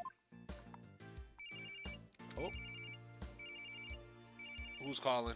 That ain't my phone. Excuse me.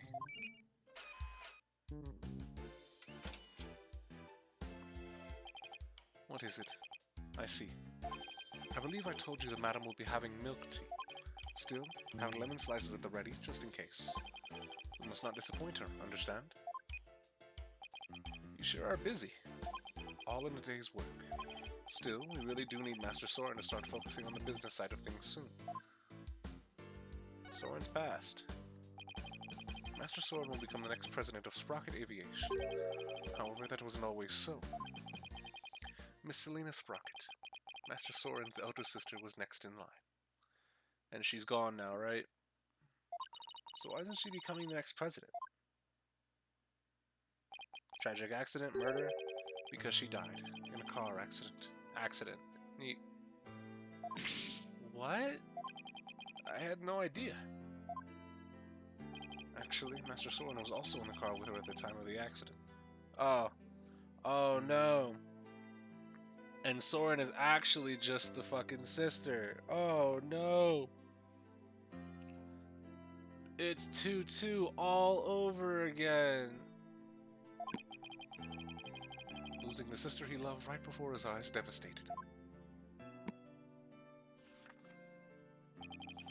Ever since then, he has buried himself in his research on time machines. He also became a quiet and meticulous, almost compulsive note-taker around them. He seemed so stiff and robotic. I had no idea he was carrying all that around inside him. Master Soren has abandoned the company business and spends all of his time on inventions. As the family butler, I am truly concerned. I believe it is high time to let go of the past. Alright, discovering the crime. It was sometime after the reception. Some of the master's relatives and I went to clean up the reception hall, and that is when we saw it. Let's see what you saw. A woman standing in front of the victim with a bloody murder weapon in her hand. What?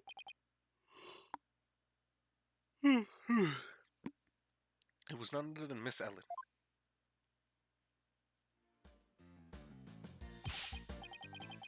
Pierce, it wasn't what it looked like. That's right, she just happened to find the body.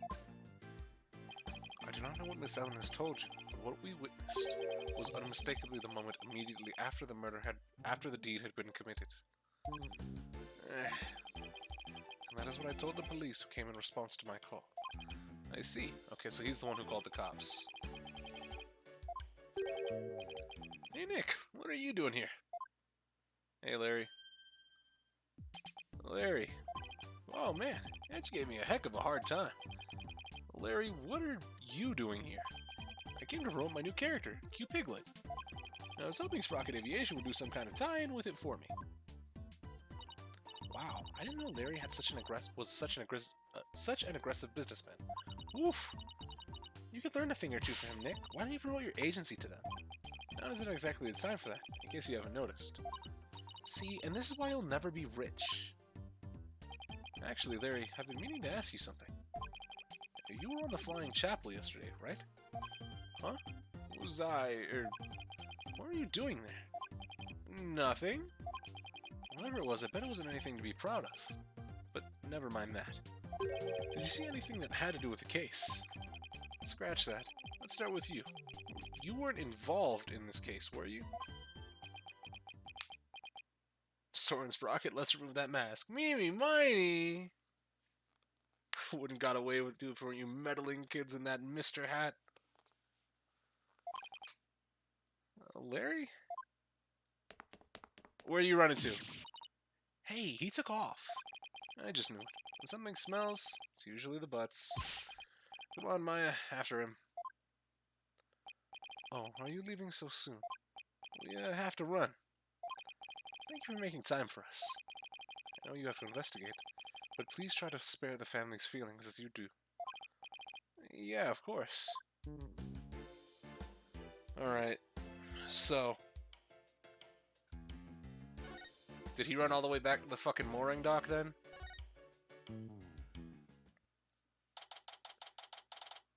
September 21st. There he is. Hey, Larry.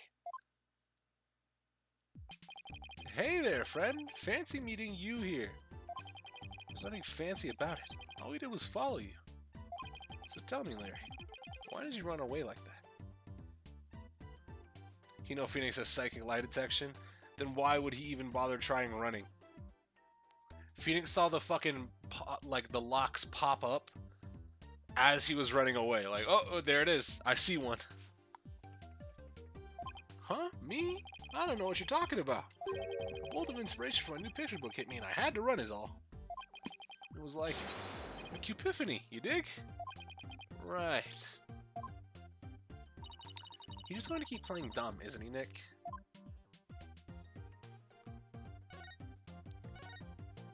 Here we go. Come on, Larry. I know you were on that airship. So what did you see? I didn't see anything. Come on, Larry. I didn't see anything because I was never on that stupid airship. Larry. God damn it, Larry. Cyclops. You say something? The spiritual power of this Makatama allows me to see these mystical locks that appear when someone is trying to hide something for me. Or from me. So, we only got like one Cyclops pop up in the main game, didn't we?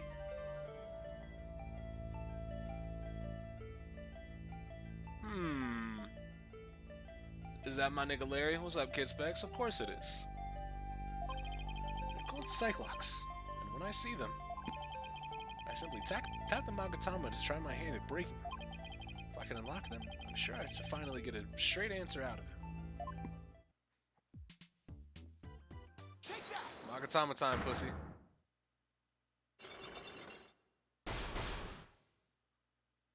What Larry is hiding. This is no time for games, Larry.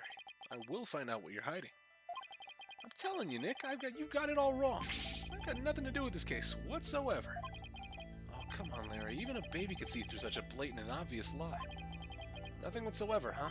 If you weren't involved, Larry, then you wouldn't have been involved with this person. True C. Wright. Take that! You're the one who brought Ellen to my office in the first place. And all those cops. Nothing to do with the case whatsoever isn't going to cut it this time, Larry. If you have to lie, at least do a better job of it. Come on, Larry. Come on, Larry. Don't diss me, Nick. If you're so convinced I'm lying, then let me ask you this. What makes you think I was on that stupid old airship anyway? We found your fucking business card shit. Let me see some proof if you got any. Doubling down, are you? Fine. You want proof, Larry? Here's proof that you were on that airship. Take that! That's gonna break it. Uh-oh. This is your business card wallet, isn't it, Larry? I found it in the reception hall. Time to come clean, Larry Butts. What exactly are you hiding? Alright, fine, you got me. I'll tell you everything. Sometimes I think about how Larry tried to pipe Maya's mom, and now wants to marry Maya.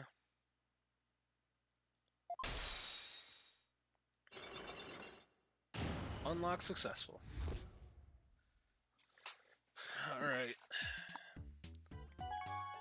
Alright, so tell me what you fucking saw, loser. Larry, what were you doing on an airship anyway? Well, I went there to deliver the welcome our wedding sign they ordered from me. Huh. You know, you took on real jobs like that too. Well, for your information, my wedding welcome signs are very popular on the net. And that's how you met Ellen. Uh-huh. I mean, I'd seen her in the photo for the welcome sign, but seeing her in person, the way she smiled at me and said, "Thank you," I felt like I'd been hit by lightning. That's when you fell in love with somebody else's bride, huh? So, were you invited to the reception? Can you believe they told me only family and relatives could attend? They wouldn't even let me into the reception hall. Smart move on their part, I'd say. I got upset and started wandering around the airship. That must be when I dropped my business card wallet. So somebody else must have found it and brought it to the reception hall. But you know what? I saw something incredible while I was on that flying chapel. Like? Get a load of this! What the heck is this? What do you mean, what is this? Isn't it obvious? It's a drawing. I sketched a picture of one of the cabins on the airship. So, what's so incredible about a cabin? Look who was outside the window. A pterodactyl. It's one of those flying dinosaurs, a real-life pterodactyl. I looked out the cabin window, and there it was, just flying out there. That airship traveled through time, I tell you. Larry. What? When I told that Pierce Butler guy about it, he told me to never mention it to anybody ever again. Why would he try to keep you from spouting when it's just clearly nonsense? Maybe Sprocket Aviation is secretly developing a time machine. No way. Nick, this case is totally amazing.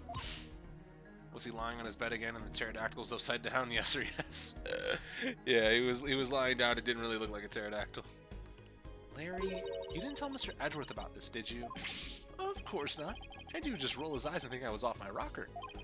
I didn't even tell him I was wandering on the airship. I told him I met Ellie at the mooring dock and we ran away together. Yeah, I can see Edgeworth's eyes rolling right out of his head had he heard about this. Larry's drawing added to the court record. So Larry also experienced a time slip somehow. But how is that possible? Hey, Nick. I'll be taking my card wallet back now, if you don't mind. Business card wallet swiped back by Larry. Oh yeah, this is for you. What is it? It's a picture of the hold. I took it when I was wandering around the airship. Well, there's those flowers, where those petals came from. There's the other fucking, there's the actual proper Pegamoo in the back. And there's Ellen writing something in a notebook. See, there's Ellie right there in the middle. The hold. Yeah, see? It's right here on the diagram.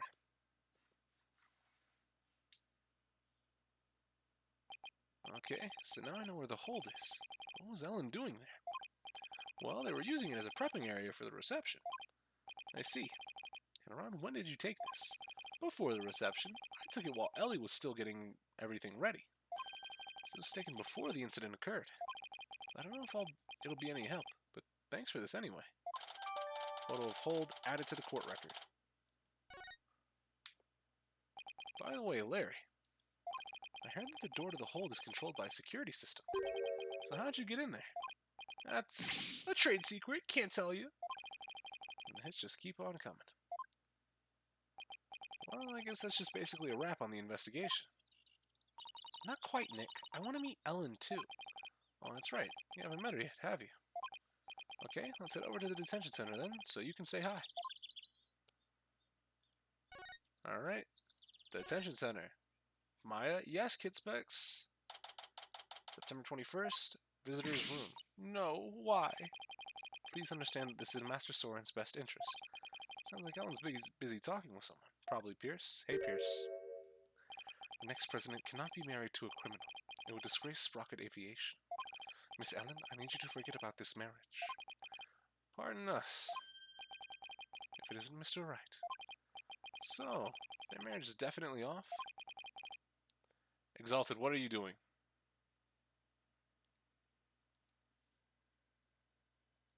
As a matter of fact, just go ahead and take a lap.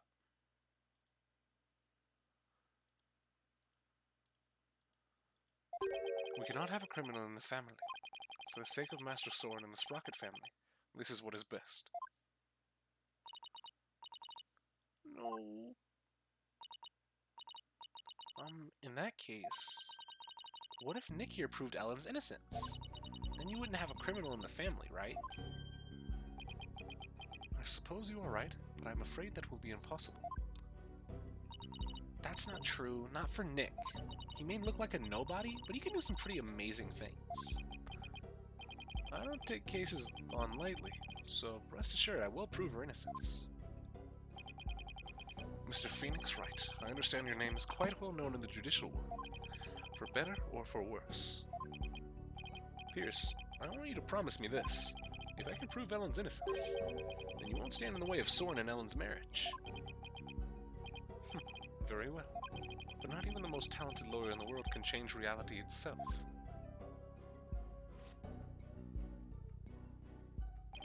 And the reality is, Miss Ellen is guilty beyond a shadow of a doubt.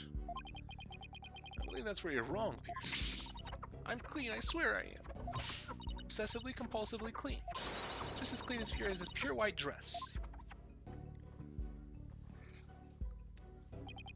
Fine, you have my word. But you will be the one to regret this promise. There's no DC Act here. I'm fine. Now, if you will excuse me.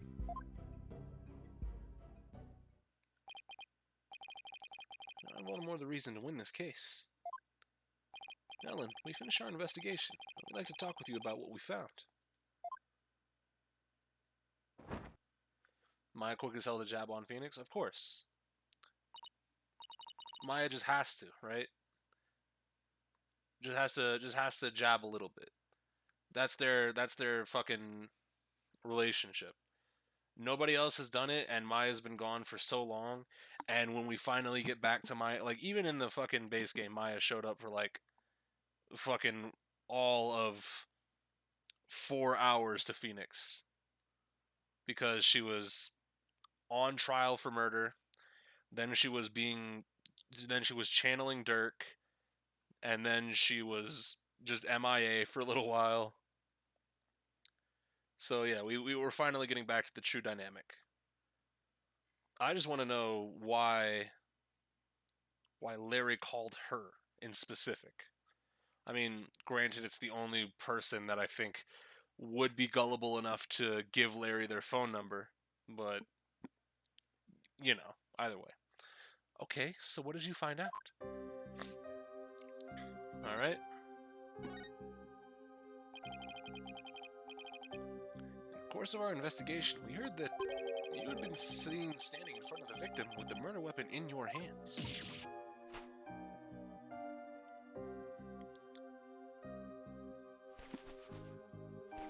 What now? It wasn't what it looked like.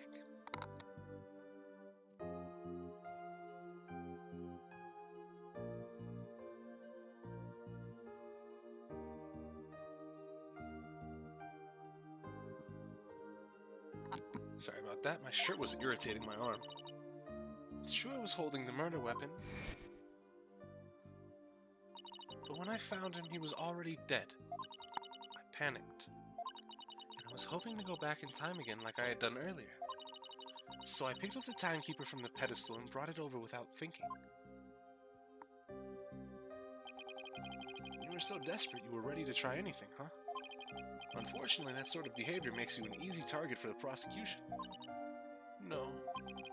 As for your little trip through time, none of your in-laws can confirm your story, I'm afraid. I see. She reminds me of Adrian. I can see with her hair back, but past that, not really. To be fair, if he was going to call for help, then Maya's the only assistant of Phoenix Larry knows, right? I mean, Pearl's, but haven't really seen her helping Phoenix much. And I think since she didn't really help us too much in 3-5, yeah, and fucking, he never really met Apollo. So he couldn't really say, hey, Apollo. Really? What did he see? And also, Apollo's busy right now. You never met Apollo or Athena? Yeah, fair. Imagine getting married just to almost get killed and be accused of murder the next second. Crazy. Yeah, so he only really knew Maya. And Pearls, but yeah, like you said, Pearls, he wouldn't really assume too much on.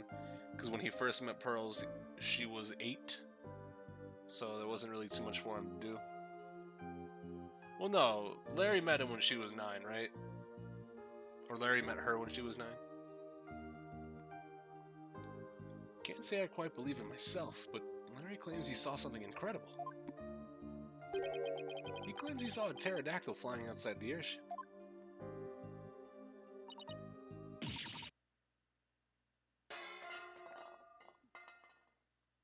Imagine the pan just hit the guard. Not only that, but apparently Pierce Nicati told Larry to keep quiet about it. Why'd you bother throwing it away? But why would Pierce do such a thing? Larry's theory is that Sprocket Aviation is developing something in secret. A time machine, to be exact. Do you think that's why nobody would confirm my story? Because it's a secret? I really don't know. But speaking of your in-laws, we did manage to find your key card at Sprocket Manor. One of your in-laws said he'd keep an eye on it for me. Oh, thank goodness. I lost it while I was getting things ready for the reception. I looked everywhere for it. I'm so glad you found it. At least with tears of joy this time, for a change. Game 4, the only game with Edgeworth without Edgeworth on the prosecutor's bench? Correct. Edgeworth didn't even exist in that game. Well, Nick, it looks like you'll have to prove the existence of time travel in court tomorrow. That's right. I swear that while Mr. Gloomsbury was being killed, I was busy traveling back through time. Great. Stodgy skeptic Edgeworth at the helm for the prosecution tomorrow. We're really gonna have our work cut out for us. To be continued. Going to court. To be continued. Yeah, he was in 3-4 and in 3-5.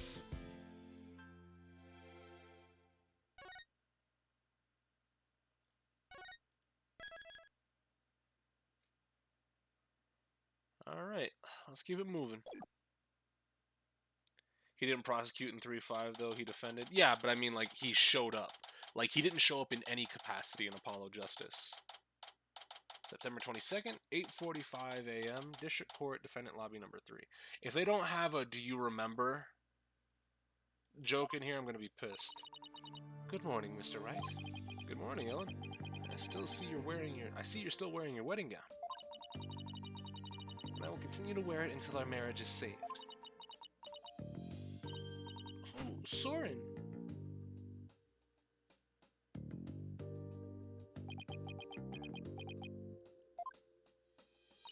Do you think he came to see how she's holding up?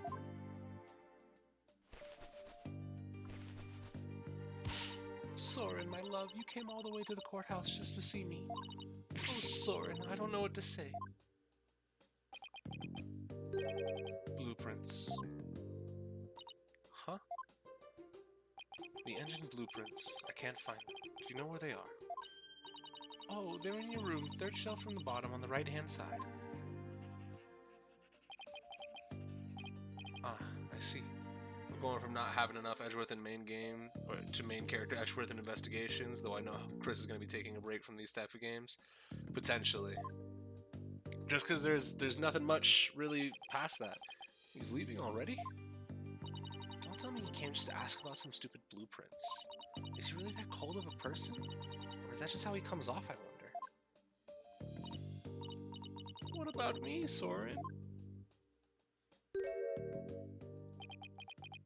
Ellen. He's back.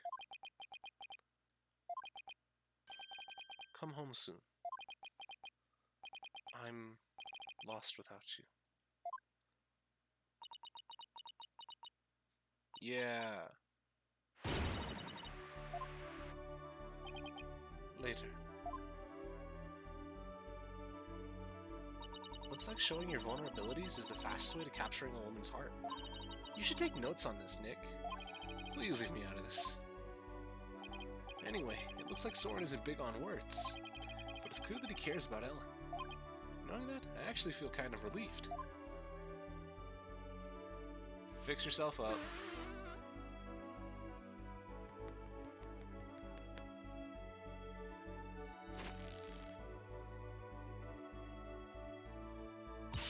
Mr. Wright, I absolutely can't be found guilty, you hear? Don't worry, I'm going to do everything I can to prove your innocence. Thank you, Mr. Wright. Trial's about to start, sir. Edgeworth. Knowing him, he's not going to yield an inch. So I've just got to fight with everything I've got and save Ellen. She has some really nice animations. Yeah, they pulled out all the stops. September 22nd, 9 a.m., District Court, Courtroom number 6. Court is now in session. All rise. Court is now in session for the trial of Ellen Wright. The defense is ready, Your Honor. The prosecutor has been ready for a while, Your Honor. Seeing so many familiar faces gathered together like this, I feel as though I'm at a grand reunion. It makes me want to go out for dinner and a drink, reminisce with all of you. Oh, that sounds like a great idea. I was dying for a real burger the whole time I was away. We could make it a welcome back party for Maya. How about it, Edgeworth? I have no intention of cavorting with my enemies. Now then, Your Honor, let us start this trial at once. Oh-ho! Still not one for light-hearted banter, are you, Mr. Edgeworth? Jokes and good humor are beyond worthless in a court of law. Guess we'll just have to have the party without him, then.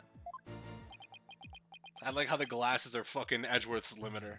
Where the glasses... He takes them off when he getting serious.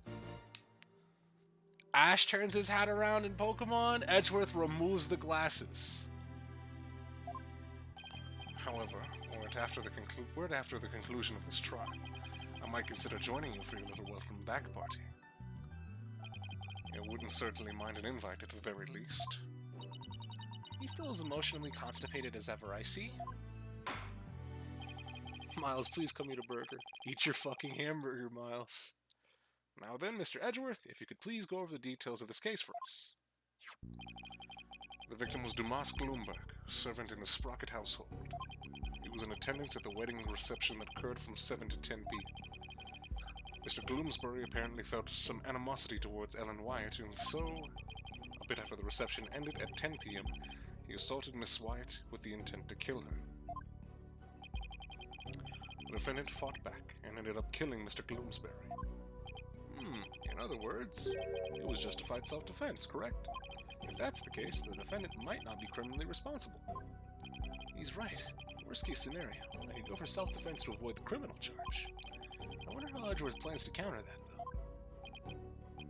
The prosecution's first witness will make my view on the matter clear, Your Honor.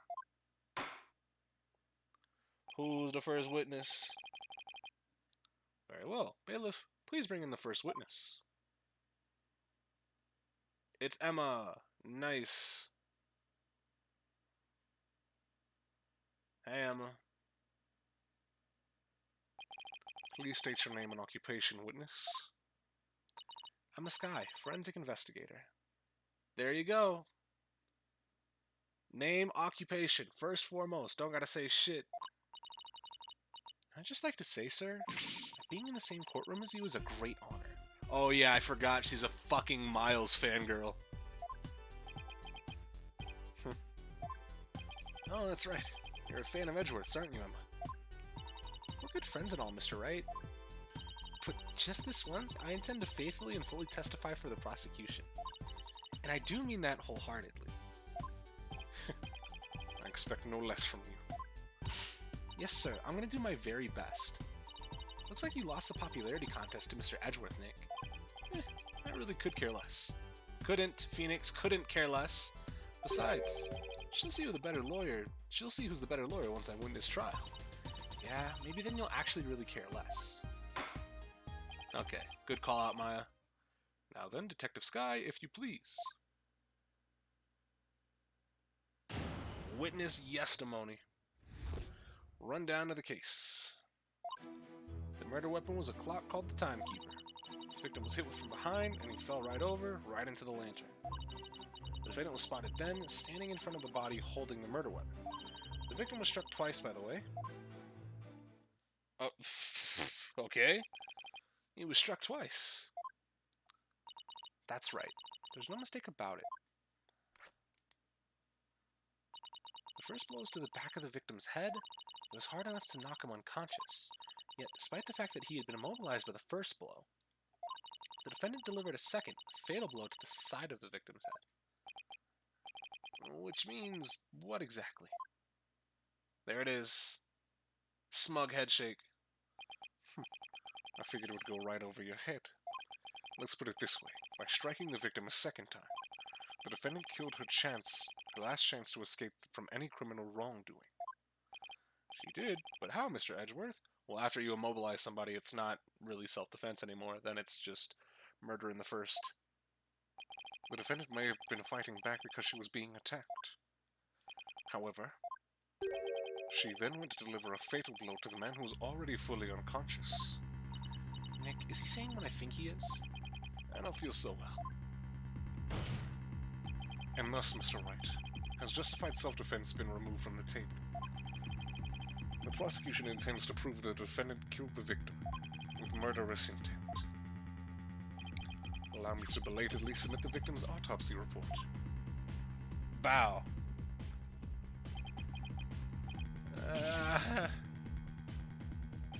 So that's why he was acting all smug. Well, more smug than usual. It's fine, right?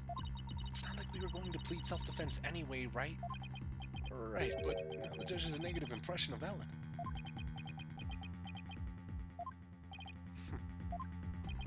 He may not get to prosecute as much anymore, but he definitely hasn't lost his touch.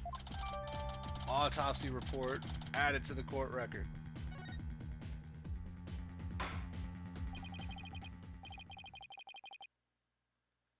Alright, so let's think about the fucking testimony and look over our evidence, because I think we have to present something there. Or press everything. So it was... Murder weapon was the timekeeper. He was hit from behind, fell over into the lantern. Wait, but if he was hit from behind, wasn't he, If he was hit from behind, how did he fall into the fucking... Yeah, okay, that makes sense.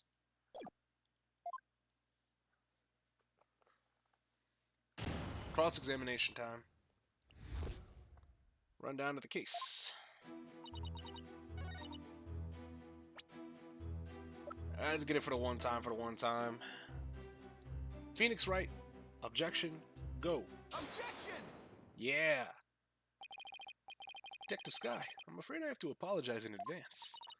For what? For embarrassing you in front of your idol. What do you mean?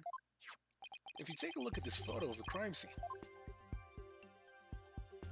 you'll see that the victim is lying on his back, where the victim had been hit from behind as you claim. Now, he should have fallen over into the lantern face down. Ah! It's not enough to simply take someone's side, Detective Sky, even if it's Mr. Edgeworth's. There does appear to be a flaw in Detective Sky's testimony. Mr. Wright, if you think I'm going to just back right down, you're sadly mistaken. Emma's unusually fired up today. Don't forget, she's in front of her hero, Nick. If the Steel Samurai came to watch this trial, I'd want to do my absolute best too. Listen, Mr. Wright, it's entirely possible that the defendant moved the victim's body after he fell over. In that case, there wouldn't be any contradiction, right? Indeed. It was an excellent counter-argument, Detective. You can count on me, sir. So, what do you have to say to that, Mr. Wright? Bitch! It's not possible. It's not fucking possible.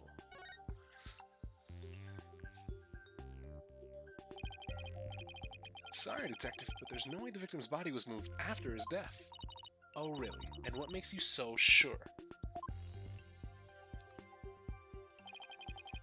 One look here and it should become obvious. The sticks and shit laying on his chest. Take that! Almost said the fucking flower petal, by the way. Those broken bits of lantern? Yeah, if the body had been moved after the fact, these fragments would have fallen off. Excuse me. But as you can clearly see, they're lying perfectly undisturbed on top of the body. This means that the victim must have been lying face up before the lantern even broke. You're right. But wait a minute, if that's true, then when was the victim killed?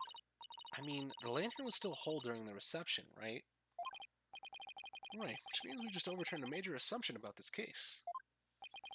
If the victim was already dead before the lantern was even broken, then he must have been inside the lantern since before the reception started. I thought I was going to have to select that on my own. Fuck it. In other words, the defense asserts that the victim was killed before the wedding reception. What? Now, if they don't bring Cornered back for this, I'll be upset, but I'll understand. In short,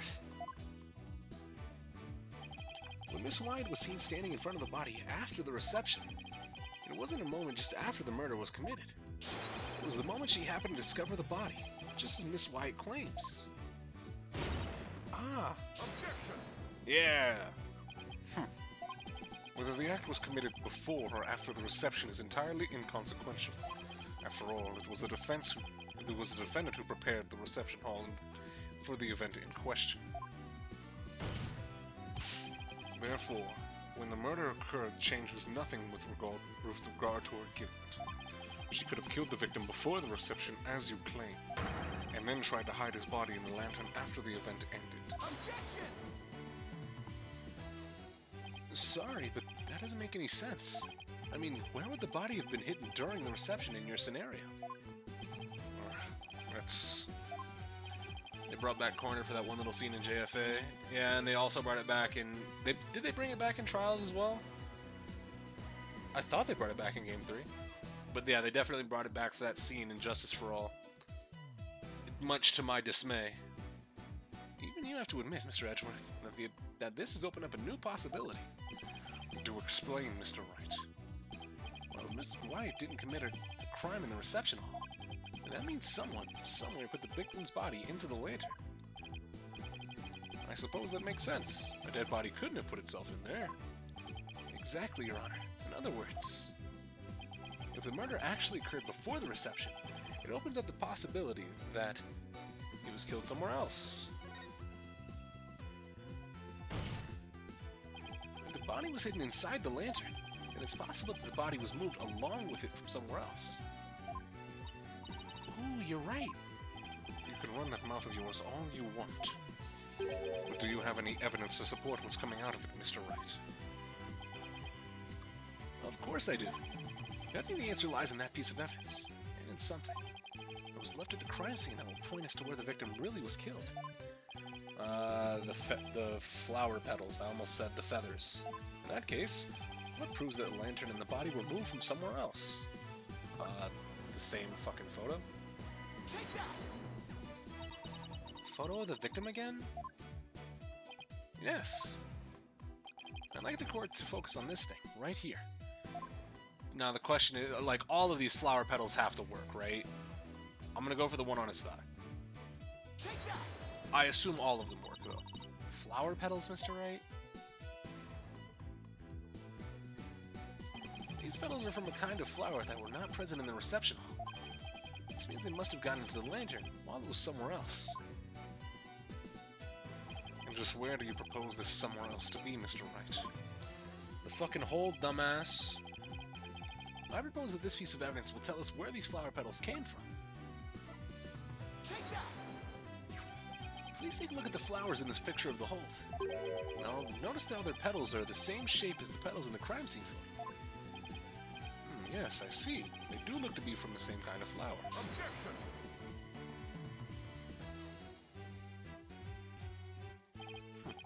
Is it really all you've got?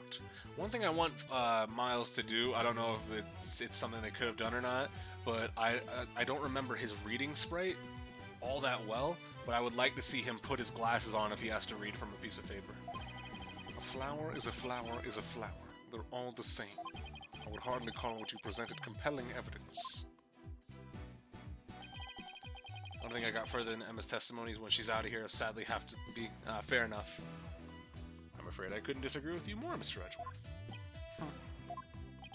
I gave a flower of this type to my lovely wife once when we were young, so I can assure you that this is very meaningful and compelling evidence indeed. Thank you, Judge!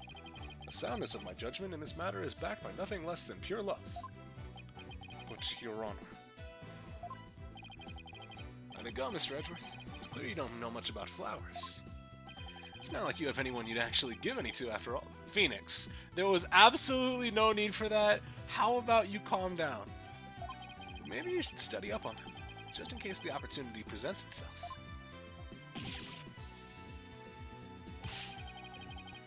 This makes more sense that you presented the pamphlet. Rest in peace. This from the man who only knows the names of 3 types of flowers. Oh, I mean, he's got a point. It's hardly relevant to the case at hand. The defense asserts that it's highly probable the victim was killed in the hold. The body was then placed in the lantern and moved to the reception hall for some reason.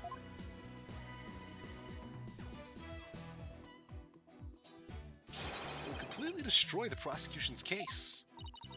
And you mean the body was... Yes, the victim's body was...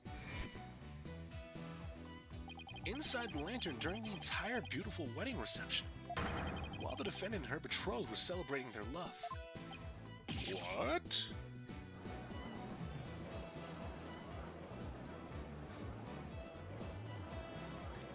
Right now it feels like they're presenting Soren as a red herring, though. And assumably if there's another, like, investigation phase, we'll find the real culprit, quote-unquote. But as for right now, I don't really see Soren doing it. Well, smooth talk might work on his honor, but it won't work on me. What are you talking about now? Take another look at all the evidence and you'll soon see what I mean. I wish you would just tell me already. Detective Sky, I'm sure you've already figured out what I'm talking about, correct? Heh, of course, sir.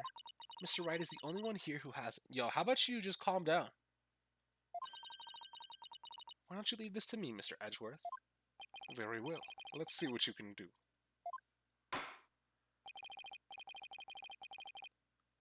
If they're presenting Soren as a red herring at the moment, it's not working on me because I'm really not suspecting him at all.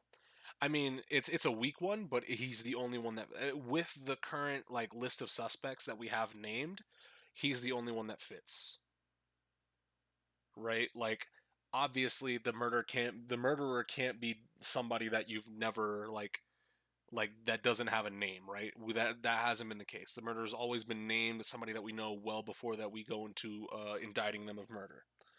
So as of right now, the only people we know in this case are Selena, who is dead, Soren, who is the fiance, the betrothed to the defendant herself, the victim, and Soren.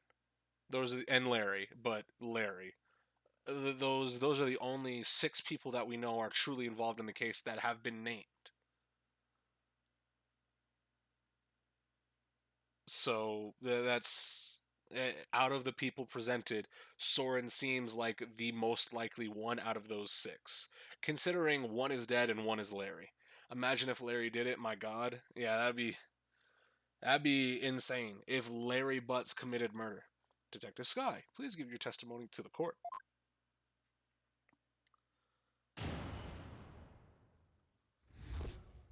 Prosecution's rebuttal.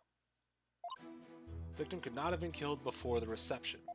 The autopsy report states that the estimated time of death was at... Probably should have looked at that, huh?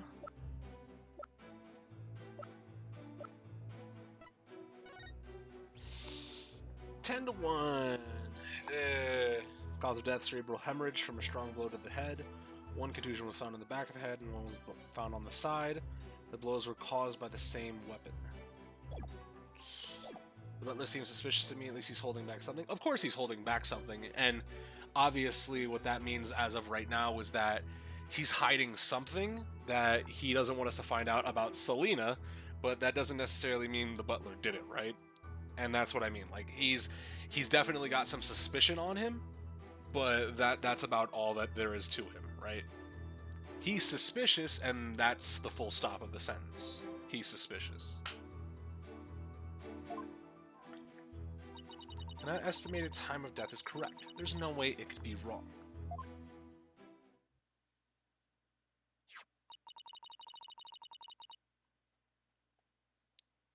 No, but to me, he's more suspicious than Soren.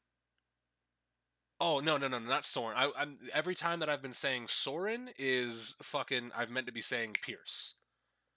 That's my fault. I've completely just swapped the names mentally. Soren is the fiancé.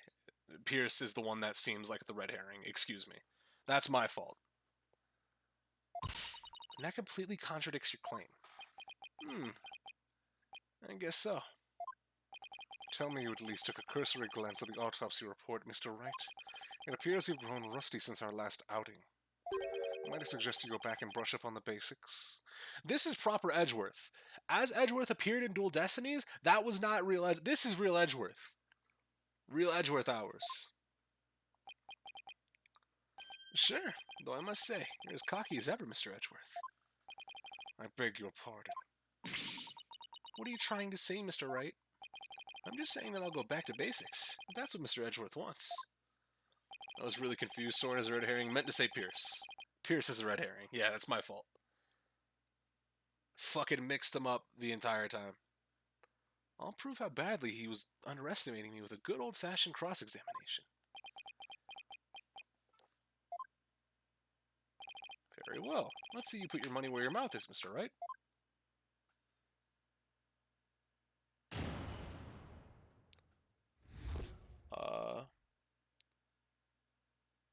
I mean, technically, we could... What do we have? We have the fog machine? So potentially, we could use the fog machine on the last statement.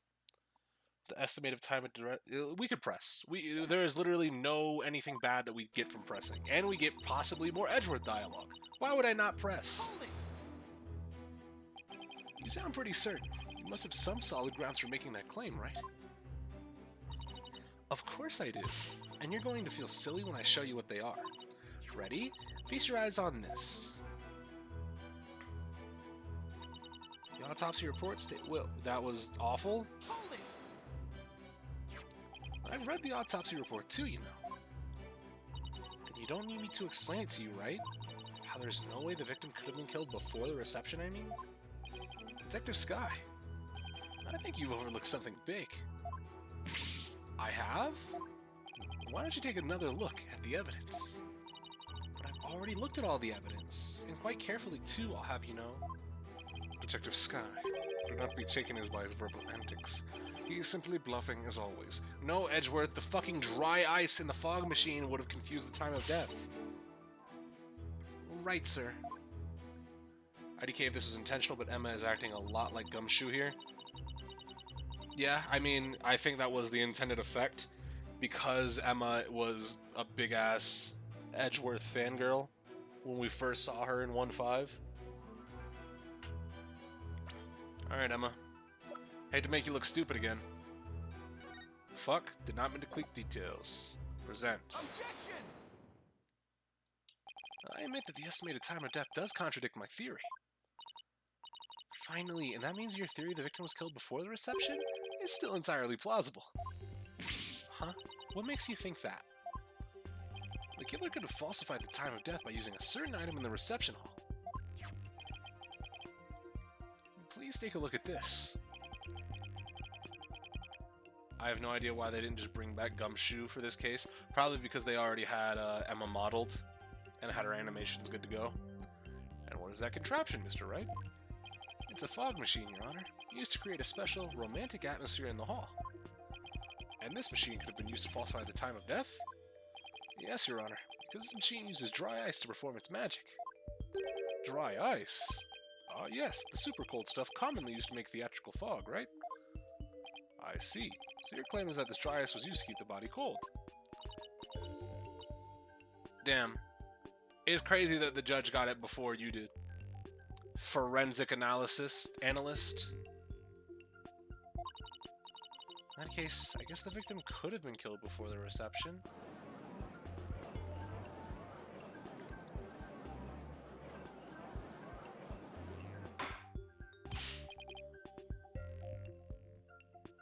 Order! Order in this court! Well, Mr. Edgeworth, what do you have to say about this development? That the victim was killed in the hold before the wedding reception. The prosecution acknowledges the possibility of this claim. Now we're getting somewhere. The prosecution would also like to thank you, Mr. Wright. Huh? For what? I didn't know how a certain piece of evidence could fit into this case. But now, thanks to you, I do. What piece of evidence? To get into the hold, one needs a keycard, like this one. And here we have a record of those who entered the hold with such keycards. times aren't specified, but these are the last 3 entries on the day of the murder.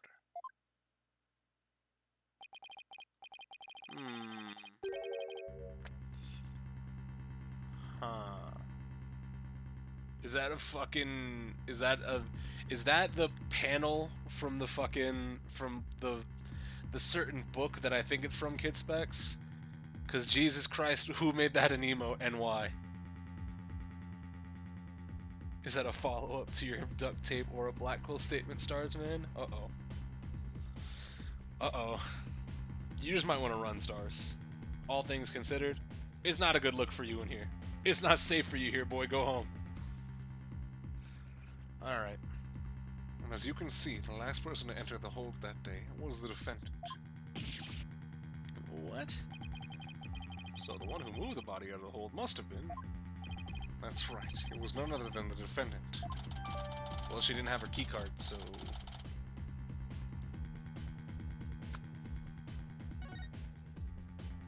Hey, Nick, take a look at this entry record. There are a couple of other names on here besides Ellen's. Hey, you're right. Excuse me. According to the entry record, Mr. Edgeworth, Pierce Nicati had also gone into the hold. Isn't it possible that he could have been the culprit? Objection! Sorry, but Mr. Nicati was escorting a few guests at the time. Chris knows? Of course I know. I have that fucking edit saved. I also have the couple edits of fucking Laltoria saved as well. Where it's the what a good gotcha result. I'll post this online to salt others, and this is going in my cringe compilation. Yeah, that Jalter mode is from a it's from a dojin. You'll find it if you want to. I'm sure they would be happy to testify to that fact if you'd like. Think me cocky all you like, Mr. Wright, but my confidence is rarely misplaced. Now then, it's probably safe to assume that after killing the victim in the hold, the defendant moved his body to the hall in order to dispose of it discreetly. What do you mean by discreetly? The defendant volunteered to take care of the reception's cleanup personally.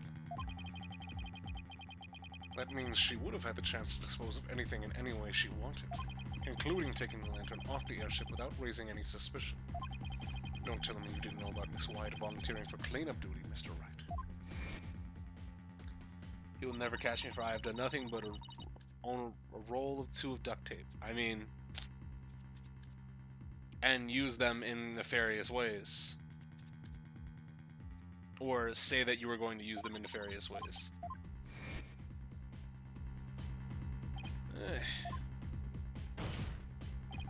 Look at you sweating buckets like a rookie, even after all these years. Nevertheless, thank you for proving that the only person who could have killed the victim in the hold is Ellen White. Great job, Phoenix. Now we're back to square one.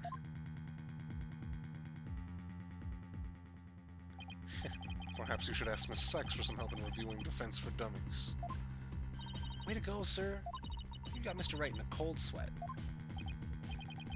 I wonder if maybe the promise of seeing that miserable look on his face is what brought me back to this court today.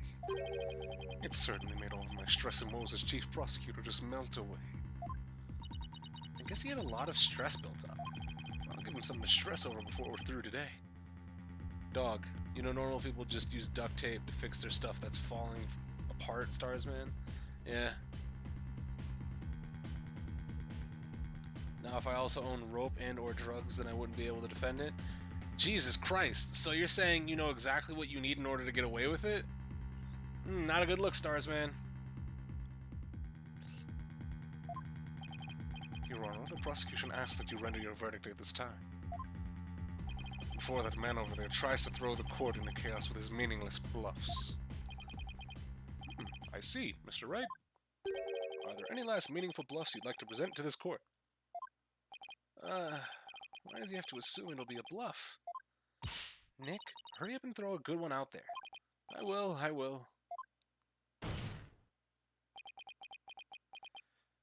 Well, alright then. Let's see. I've got it. How do you know it was Miss Wyatt who used her keycard? After all, if it turns out that somebody else used her card, it would mean that Miss Wyatt didn't do it. Interesting. And are you able to prove this bluff to be true? I assure you I'm not bluffing, Your Honor. Well, now what? Wait a minute, Nick. I can think of a certain somebody who might have used Ellen's keycard. You can. Remember? The one who was sneaking around the hold in spite of not being a family member? Somebody whose name rhymes with Slary Mutts? Somebody that's your friend from childhood that you and Edgeworth both know? The person who called me out here? The person who's been absent for a couple games? Who could it be, Nick? Oh, that's right. Your Honor, the defense would like to call a certain witness to the stand. I need the testimony of this person, who may have entered the hold with Miss Wyatt's card. Take that! That's your witness? Are you saying that that numbskull was on the airship? He never breathed a word about that to me. That's not surprising, because Mr. Nakati told him to keep quiet about it. But Mr. Butts himself admitted it to me. He claimed to have found a way to sneak into the Flying Chapel's hold to see Miss Wyatt. Gumshoe won't know until he searches your house / apartment. That could just be a double bluff. Joke about it to erase suspicion. Yeah. Stars, man, you're really not helping your case at all. Because essentially what we said is, damn, it's crazy that you killed somebody and placed their body in there. Oh, I didn't place their body in there. All I did was, if I had to place the body, I would need gloves, a pulley system. You basically just fucking blue tracksuited yourself. Nobody said anything about any of all that.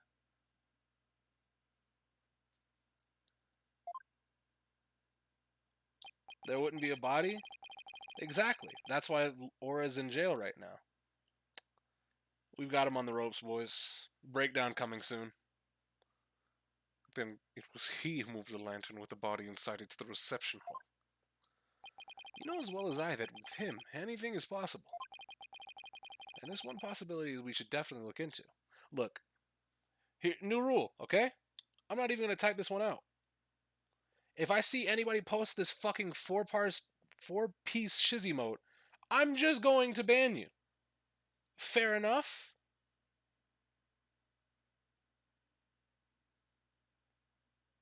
Seem like a fair statement?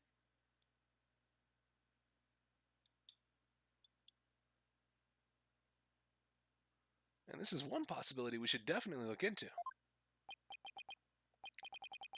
You say if Starsman, his messages were deleted?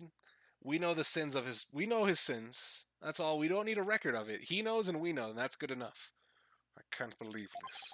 What in the world is he doing mixed up in this? Come on, Mr. Edgeworth. Remember what we've been saying since elementary school. When something smells, it's usually the butts. Exactly. All I had to do was post the Shizzy Turtle 2 hypers. I mean, I can still see a message log of them. As a matter of fact, if I pull up your user information on twitch.tv for this channel. Yep, they're all here.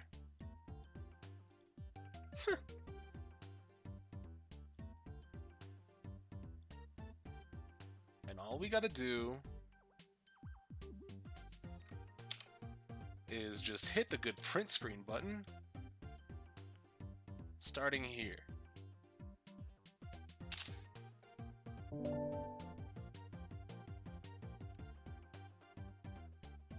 And so we have 1,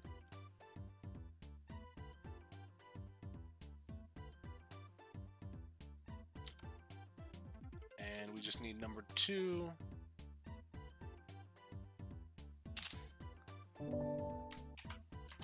And there we go. Evidence retrieved. Mr. Starsman log added back to the court record.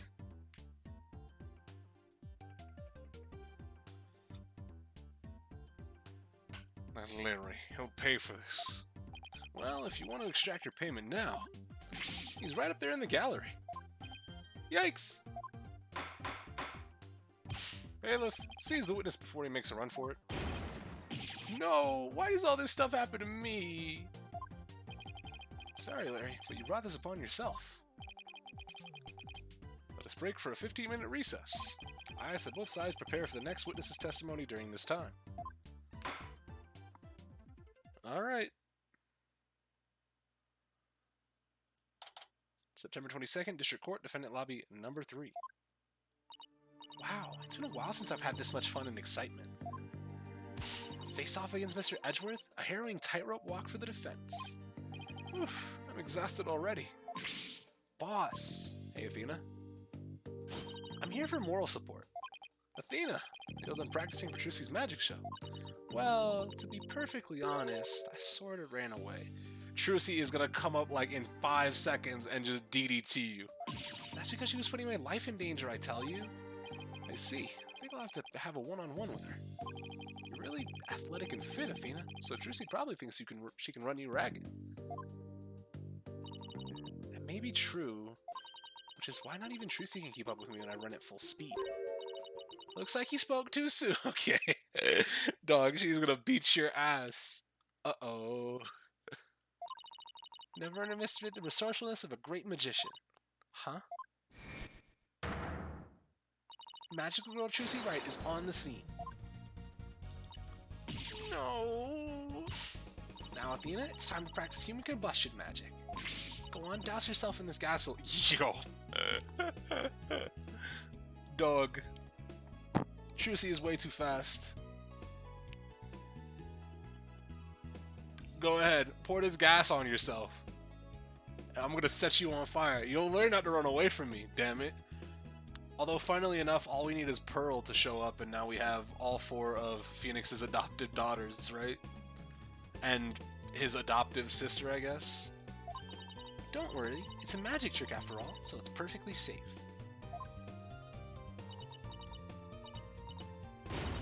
Run away! There she goes. Hey you're not getting off that easily. Dog.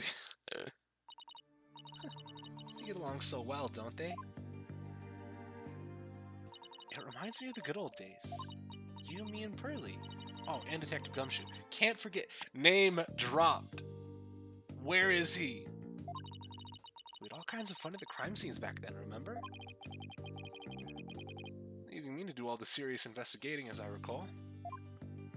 You brought up a good point since Morgan is in jail. Who looks after Pearls? Well, Pearls is a legal adult right now. She's 18. I assume Maya was looking after her for the time being, but now she's an adult. Court will be back in session soon, Mr. Wright. Right, thank you. So Larry's the next witness, right? I can't wait to see what happens. Sadly, I can already imagine it.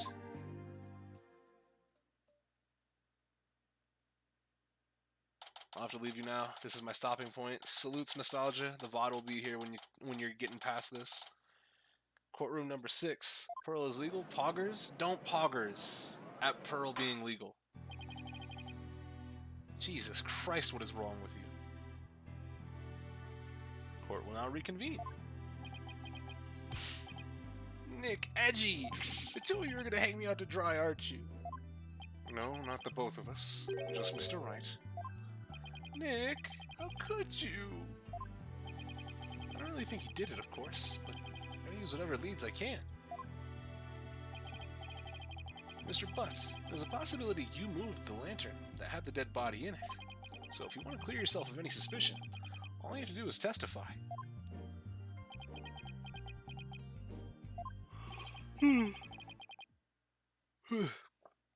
Now then, your testimony, please, witness. Alright. What you got for us, Larry? Nick is a jerkfake.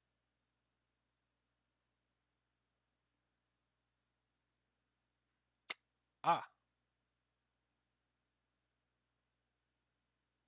Okay then. Nick, you big fat stinking jerk. How can you doubt your best bud? We've known each other since elementary school. Well, get this, pal. Our friendship's over.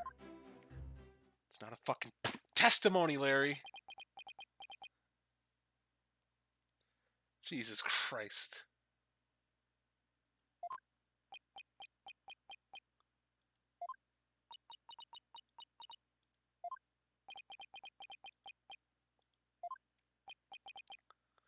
Well, go ahead, Mr. Wright. He's all yours. Why me? You're the one who called him to the stand, so he's your responsibility. Thanks, old chum. Can't any of you show me a little respect, even just a shred? Let me cross-examine the witness, Mr. Wright. I would, if there were any testimony to cross-examine.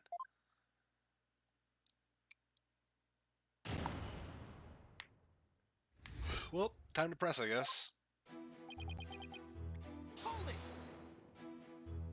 Come on, Larry. Can't you please give me something real to work with? Don't think I don't know about your tricks. If I say something careless, you're gonna shove some evidence at me with a loud objection and a super smug look on your face. Yeah, well, that is my job. If I get found guilty, how are you gonna take responsibility for what you've done? Why should I take responsibility for just doing my job? You heartless jerk, don't you have any compassion for me?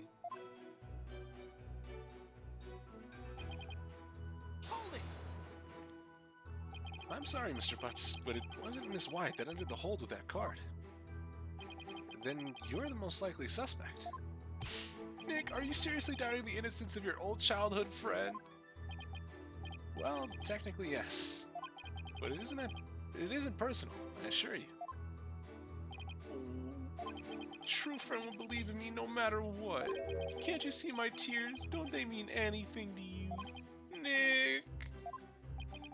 You don't really think you can cry your way out of this, do you? Okay, fine. In that case... our friendship's over. Larry, listen to me. Shut up. I'm not talking to you anymore. This is getting us nowhere. Come off it, Larry. If you don't quit fooling around and start testifying, Miss Wyatt will be found guilty. For real? If no new information comes out of this cross-examination, then yes, Mr. Butts, for real. Not that I would have any problem with that myself. Bro, Edgeworth is literally just cooking in the courtroom. Larry, just tell us the truth already. Did you, or didn't you go into the hold and move a lantern up to the reception hall? I never moved any bull lantern, I tell you. Bull lantern? What? Did I say something weird? Blue tracksuit niggas. You told me that you didn't attend the wedding reception. Yep. Yeah, so what? Then that's odd. No one in this courtroom ever mentioned the sex of the lantern that was moved. So how could you know it was a bull lantern? You didn't actually go into the reception to know that. Anyone could tell there were two Pegabulls by looking at the Flying Chapel's pamphlet. All I can tell right now is that there's a strong scent of bull in the air here. Please add that last statement to your testimony, Mr. Butts.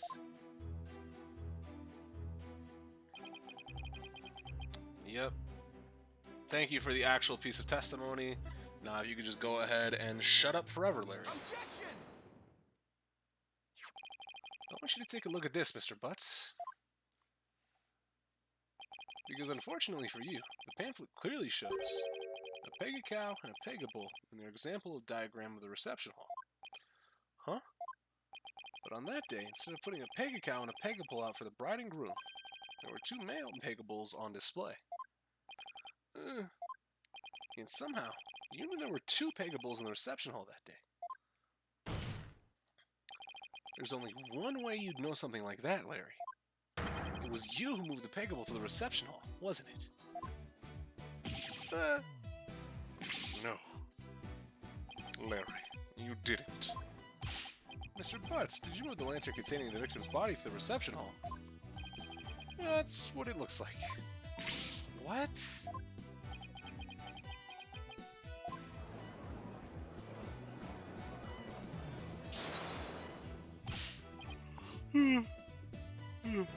Wait, Nick! You don't think I'm the murderer, do you?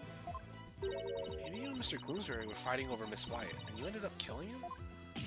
Maya, not you too. Look, I did sneak into the reception, but that's as far as it went. You know me, I wouldn't hurt a fly. You snuck into the reception? Yeah, sure, but some of the Sprocket men caught and locked me up in one of the cabins. It was pretty awful, actually. That's why I made that drawing of the pterodactyl I showed you, Nick. Ixnay on the Aerodactyl tag, Larry. Mr. Wright, not even you would take this farce that far, would you? We are talking about Larry. What do? Do I accuse Larry of being the true culprit? No, of course not. No, you're right, Mr. Edgeworth. Mr. Butts didn't have a reason to kill Mr. Gloomsbury. He might have had an imaginary reason to kill Sora and Sprocket, sure, but not Mr. Gloomsbury. After all, he did steal Mr. Sprocket's bride and try to elope with her. Just because I try to steal somebody's bride doesn't make me a murderer. I believe you, Larry. I don't think you killed anybody either. You would never do anything like that. Nick, old buddy, old pal. I knew you'd come through for me. Funny that, considering your sworn testimony just now that we were through. Mr. Butts, it's time you told this court the whole truth. Understood?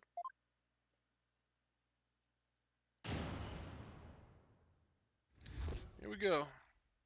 Moving the lantern. It's just like Nick said, I'm the one who moved the lantern.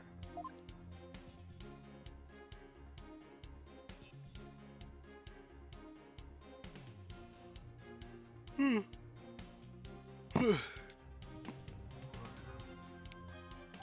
was poking around the reception hall before the main event and saw a lantern was broken.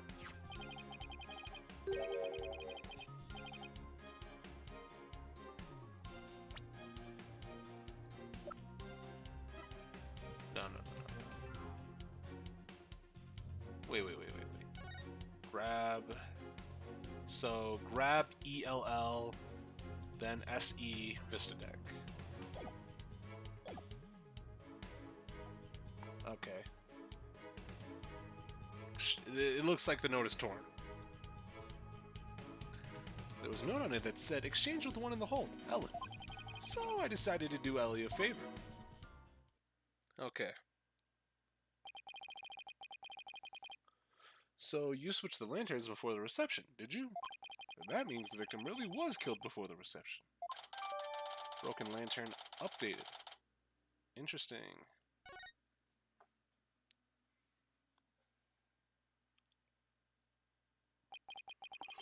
It would appear that Mr. Butts completely fell for the defendant's scheme. Scheme? What scheme? This note from the defendant, exchanged with the one in the hold, Ellen. Mr. Butts moved the lantern with the body in it up to the reception hall because of this note. And thus, he has become a suspect in Mr. Gloomsbury's murder. That second lantern did feel pretty heavy. Second lantern? You were moving all of them? But I never would have thought there was a dead body in it. What was a note like that doing on a lantern in the first place? You've got it all wrong, Mr. Edgeworth. I left that note for myself. It was simply a reminder because I can be very forgetful. Objection! Edgeworth isn't buying that for nothing. What a sorry excuse, Miss White. The prosecution contends that this note shows one facet of the defendant's murderous plan. And you, Mr. Butts, you played right into Miss Wyatt's hands. No way, Edgy. I don't believe it. Objection! Do you still really believe Miss Wyatt to be the culprit, Mr. Edgeworth? Of course. My stance on the matter remains unchanged. If you think I'm wrong, then prove it with your cross-examination. Gladly. Well, Mr. Wright, you may cross-examine the witness.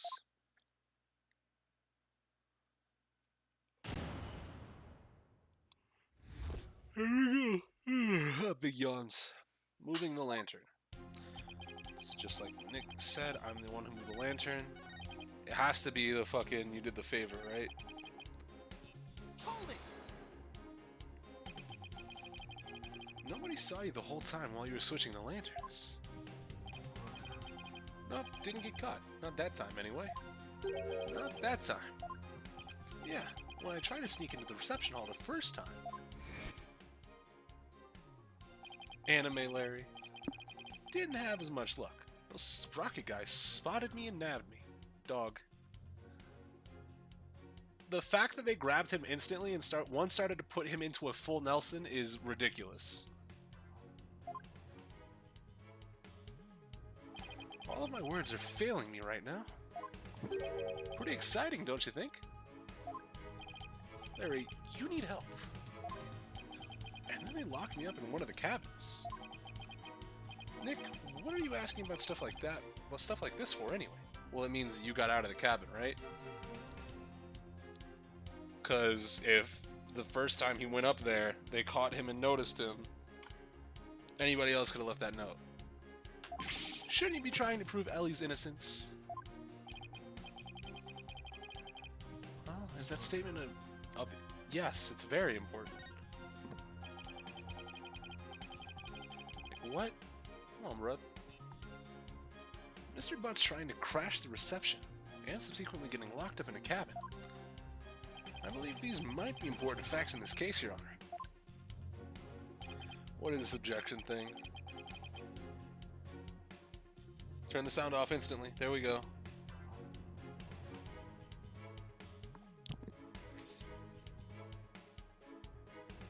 Bro, come on. Get out of here with that.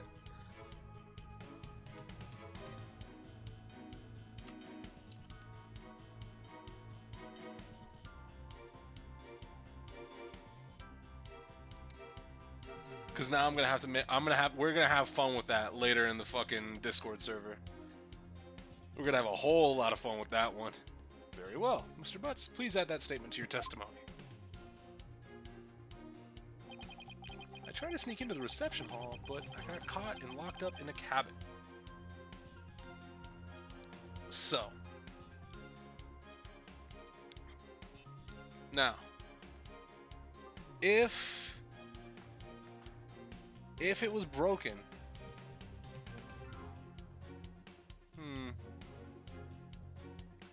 oh, let's find out. Let's find out, right? Because we don't know if the lantern was broken when he was moving, when he was getting caught the first time, right? So you got locked up. Then what happened? I broke out. Then I started looking for Ellie and wandered to the reception hall again. That's when I saw the broken lantern and replaced it. After they caught you and locked you up, you still went looking for Miss White. But hold on a minute. What is it, Nick? Doesn't something seem weird to you? Larry's saying he replaced the lantern after he broke out of the cabin. That's right. Oh, wait, huh? You're right. It doesn't make much sense, does it? Mr. Wright, have you found an inconsistency in the witness's statement? Yes, I believe so, Your Honor. Mr. Butts moved the lantern after he broke out of the cabin, but that contradicts with this. The broken lantern itself. Take that! Is that? Yes, it's the broken lantern, Your Honor. Mr. Butts, what you're saying doesn't make any sense at all. What? Why not? You swapped the lanterns before the reception began, right? Yeah? That's what I said, isn't it? But you also just said that you swapped the lanterns after you got locked up in a cabin for trying to sneak into the reception. In other words, you're saying you swapped the lanterns both before the reception and after the reception took place. That certainly doesn't make any sense, does it? Mr. Butts, did you swap the lanterns before or after the reception? Which was it, before or after? There's a world of difference between the two. Well, Mr. Butts? I guess I can't expect guys like you to understand. In a nutshell, it was both before and after the reception. What? I tried to sneak into the first reception and got locked up. The first reception? I don't like where this is going. Then, through the power of Ellie's pendant, time got rewound, and we went back to the time before the reception. It was after that I replaced the lantern. So it was both before the reception and after the reception. Get it? Great.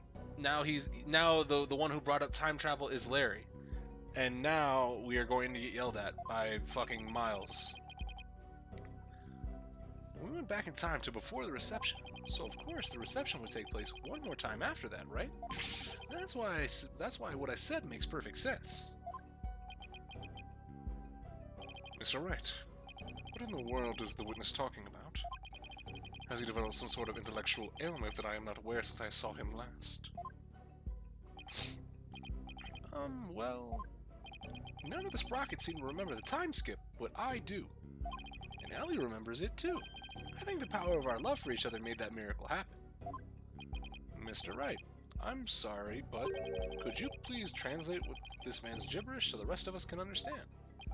So now I have to be the one to explain about the whole time travel thing. Go on, Nick. I know you can do it. Looks like you don't have much choice, Nick. To heck with it. I can't lose any more of my dignity today anyway.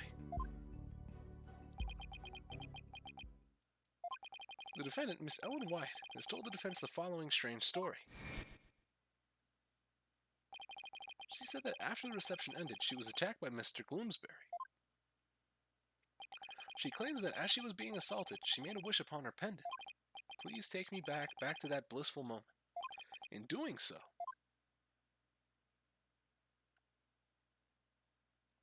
if only we had the divination seance. Time apparently rewound itself to just before the reception began. It's what? I know it's hard to believe, but think about it this way.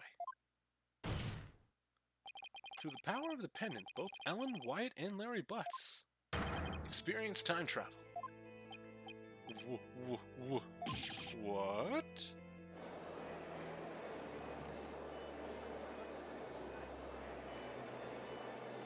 But wait, how did Larry get to stay in the second time he snuck into the reception though? Because I'm kind of building a theory in my head right now, but it seems like it would just be a little bit too weird, right? Because the time travel shit is hypercap, right?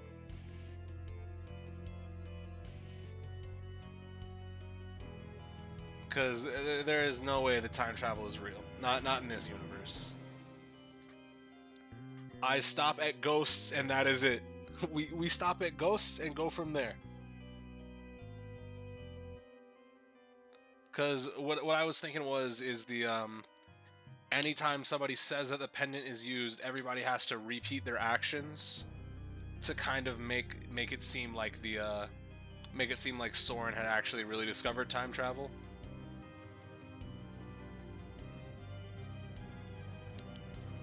Yeah, we stopped at possession. That's about it. Spirit channeling is as far as I go. Time travel? No. What absolute rubbish. Mr. Wright, I've heard my fair share of your nonsense over the years, but this takes the cake. Have you thoroughly lost your mind? Objection! But this is simply the conclusion I came to. Using that logic ability you love so much. What? The truth of the matter is, the future president of Sprocket Aviation, Soren Sprocket, has been researching time machines. So what if a time machine has already been successfully created? And what if that's one of Sprocket Aviation's top secret inventions? A time machine? Yeah, I even saw something while we were time traveling. I saw a pterodactyl flying through the sky. Maybe the airship was set to travel through time for their honeymoon trip. What? A pterodactyl? Objection! You can't possibly have any evidence to back up your ridiculous time travel story. Well,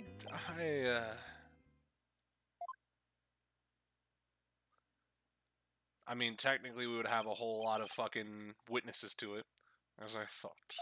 In any case, I now have the evidence to prove that you are no more intelligent than Larry. Take that back right now. Not so fast now, Edgy. I'm not the same old Larry you used to know. Oh. You want evidence? I've got your evidence right here. It's a photo I secretly took of the first reception. Aww. Where's cornered? Damn it. Larry, I can't believe you... Well, anyway, good job. If we compare the photos of the first and second receptions and find a difference, then we'll be able to prove that the reception was held twice. But do you really think such a difference exists? Well, I mean, considering the fucking lanterns had to be swapped, right? Yes, Your Honor. I just need some time to find it for you. This is preposterous. Very well. Please show the court what's different then. This is proof positive that the wedding was held twice.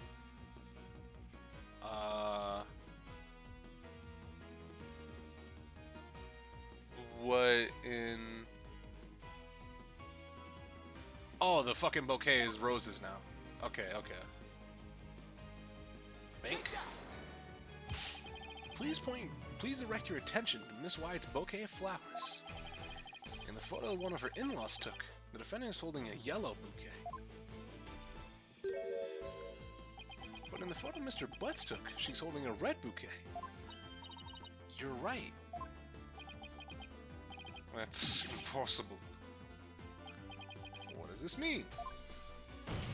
It means that the defendant really did experience 2 wedding receptions. And she did that when she traveled back through time. What?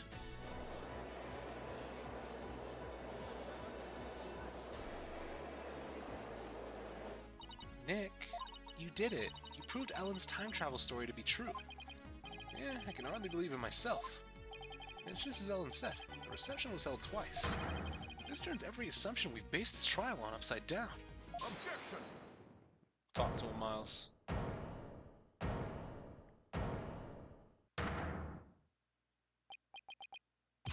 I refuse to accept such a ludicrous argument. It is pure fiction under the guise of pseudoscience at best. There is simply no such thing as time travel. I know it's hard, but can't you suspend your disbelief for 1 nanosecond, Edgeworth?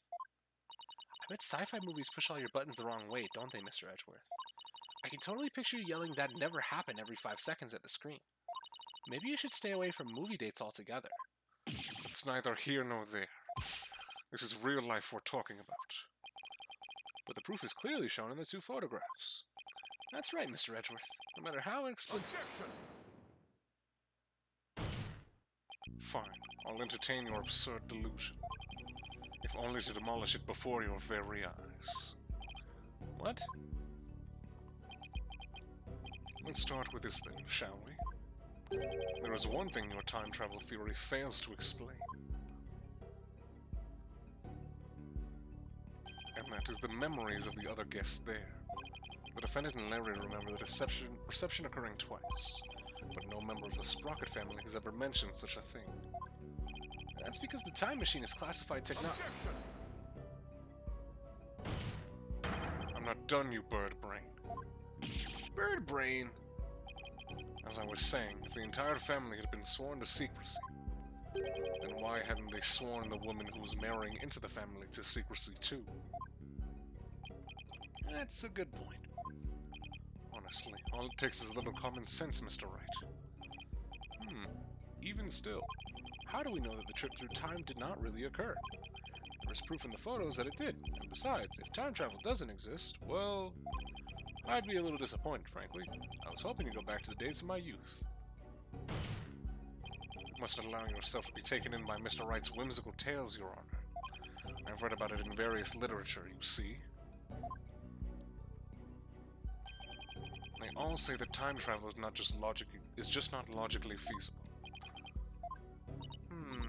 Maybe our argument was just a little too nonsensical, Nick. Well, in that case, why don't we put common sense to the test? Excuse me? The wedding reception was held twice. The photos are proof of that. But it wasn't because of time travel. It's simply because the reception had actually been held twice. Isn't that the most reasonable way to interpret the situation? Would you care to elaborate, Mr. Wright? Time travel doesn't exist. There's only one way to make sense of what happened. Somebody must have orchestrated this strange phenomenon, and that somebody is everyone at the reception. What if all the guests at the reception conspired together?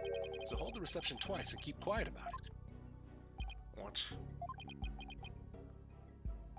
And for what purpose would they conspire to do such a thing? I mean... Well,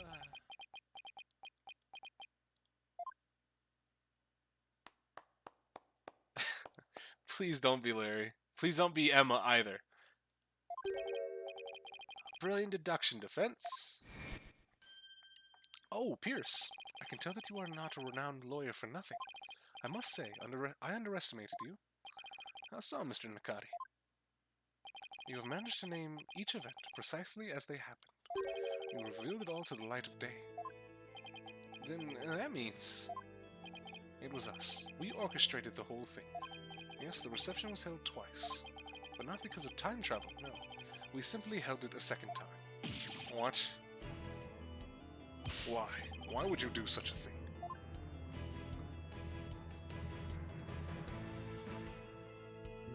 To make it as though the murder Miss Ellen committed never happened.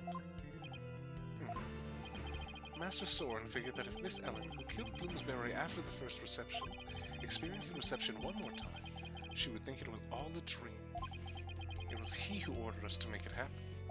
However, only a few, myself included, knew of Miss Ellen's crime.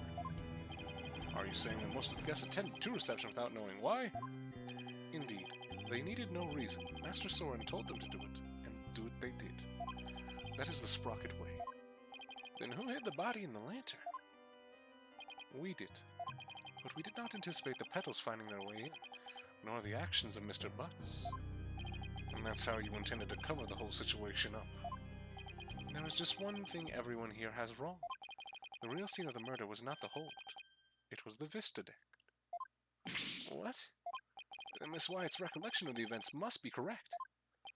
I admit we tried to cover this incident up, but the fact that Miss Ellen killed Bloomsbury is undeniable. This is quite a turn of events.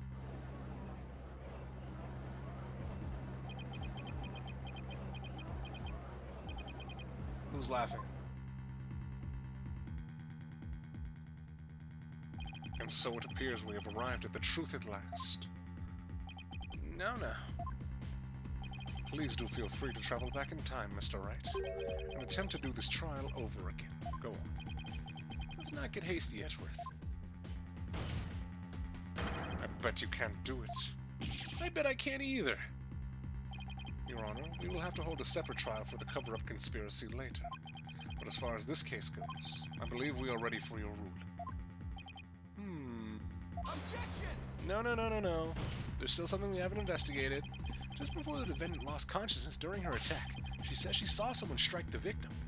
It's possible that this third party is the true culprit. Objection! You still want us to believe the defendant's words. Perhaps you've lost more than your touch during your time abroad. This third-person nonsense is nothing but rubbish, and you know it. Objection! But by the same token, how can we trust those who conspired and lied to fool this court of law? For all we know, they still might be hiding. They might still be hiding something. You never know when to quit, do you? Now, calm down, both of you. In any case, there isn't enough trustworthy information yet for me to render a verdict. I suggest we continue the trial after both sides have investigated the matter further. Very well, Your Honor. Whew, that was close. Mr. Nakati, as for you and your cohort's attempt to cover up this crime, your case will be brought to a separate trial following the resolution of this current one. Understood, Your Honor. Well then, this concludes today's trial. Court is adjourned. What kind of shit is that? To be continued. Okay. So if we're going into another investigation, we're going to call it there for today. But we are going to talk about some stuff, alright? Because I do have something queued up. Investigation? Investigation. Alright. So yes, we do have investigation up right now, and that's what we're going to call it for the game for today. However, we do have something else to start going through it. You can stop playing for now. You can at least. Once we get tomorrow, we're going to the next investigation. I don't know if we're gonna stop there. All right, we're gonna keep going strong tomorrow. But that's good for us for today. However,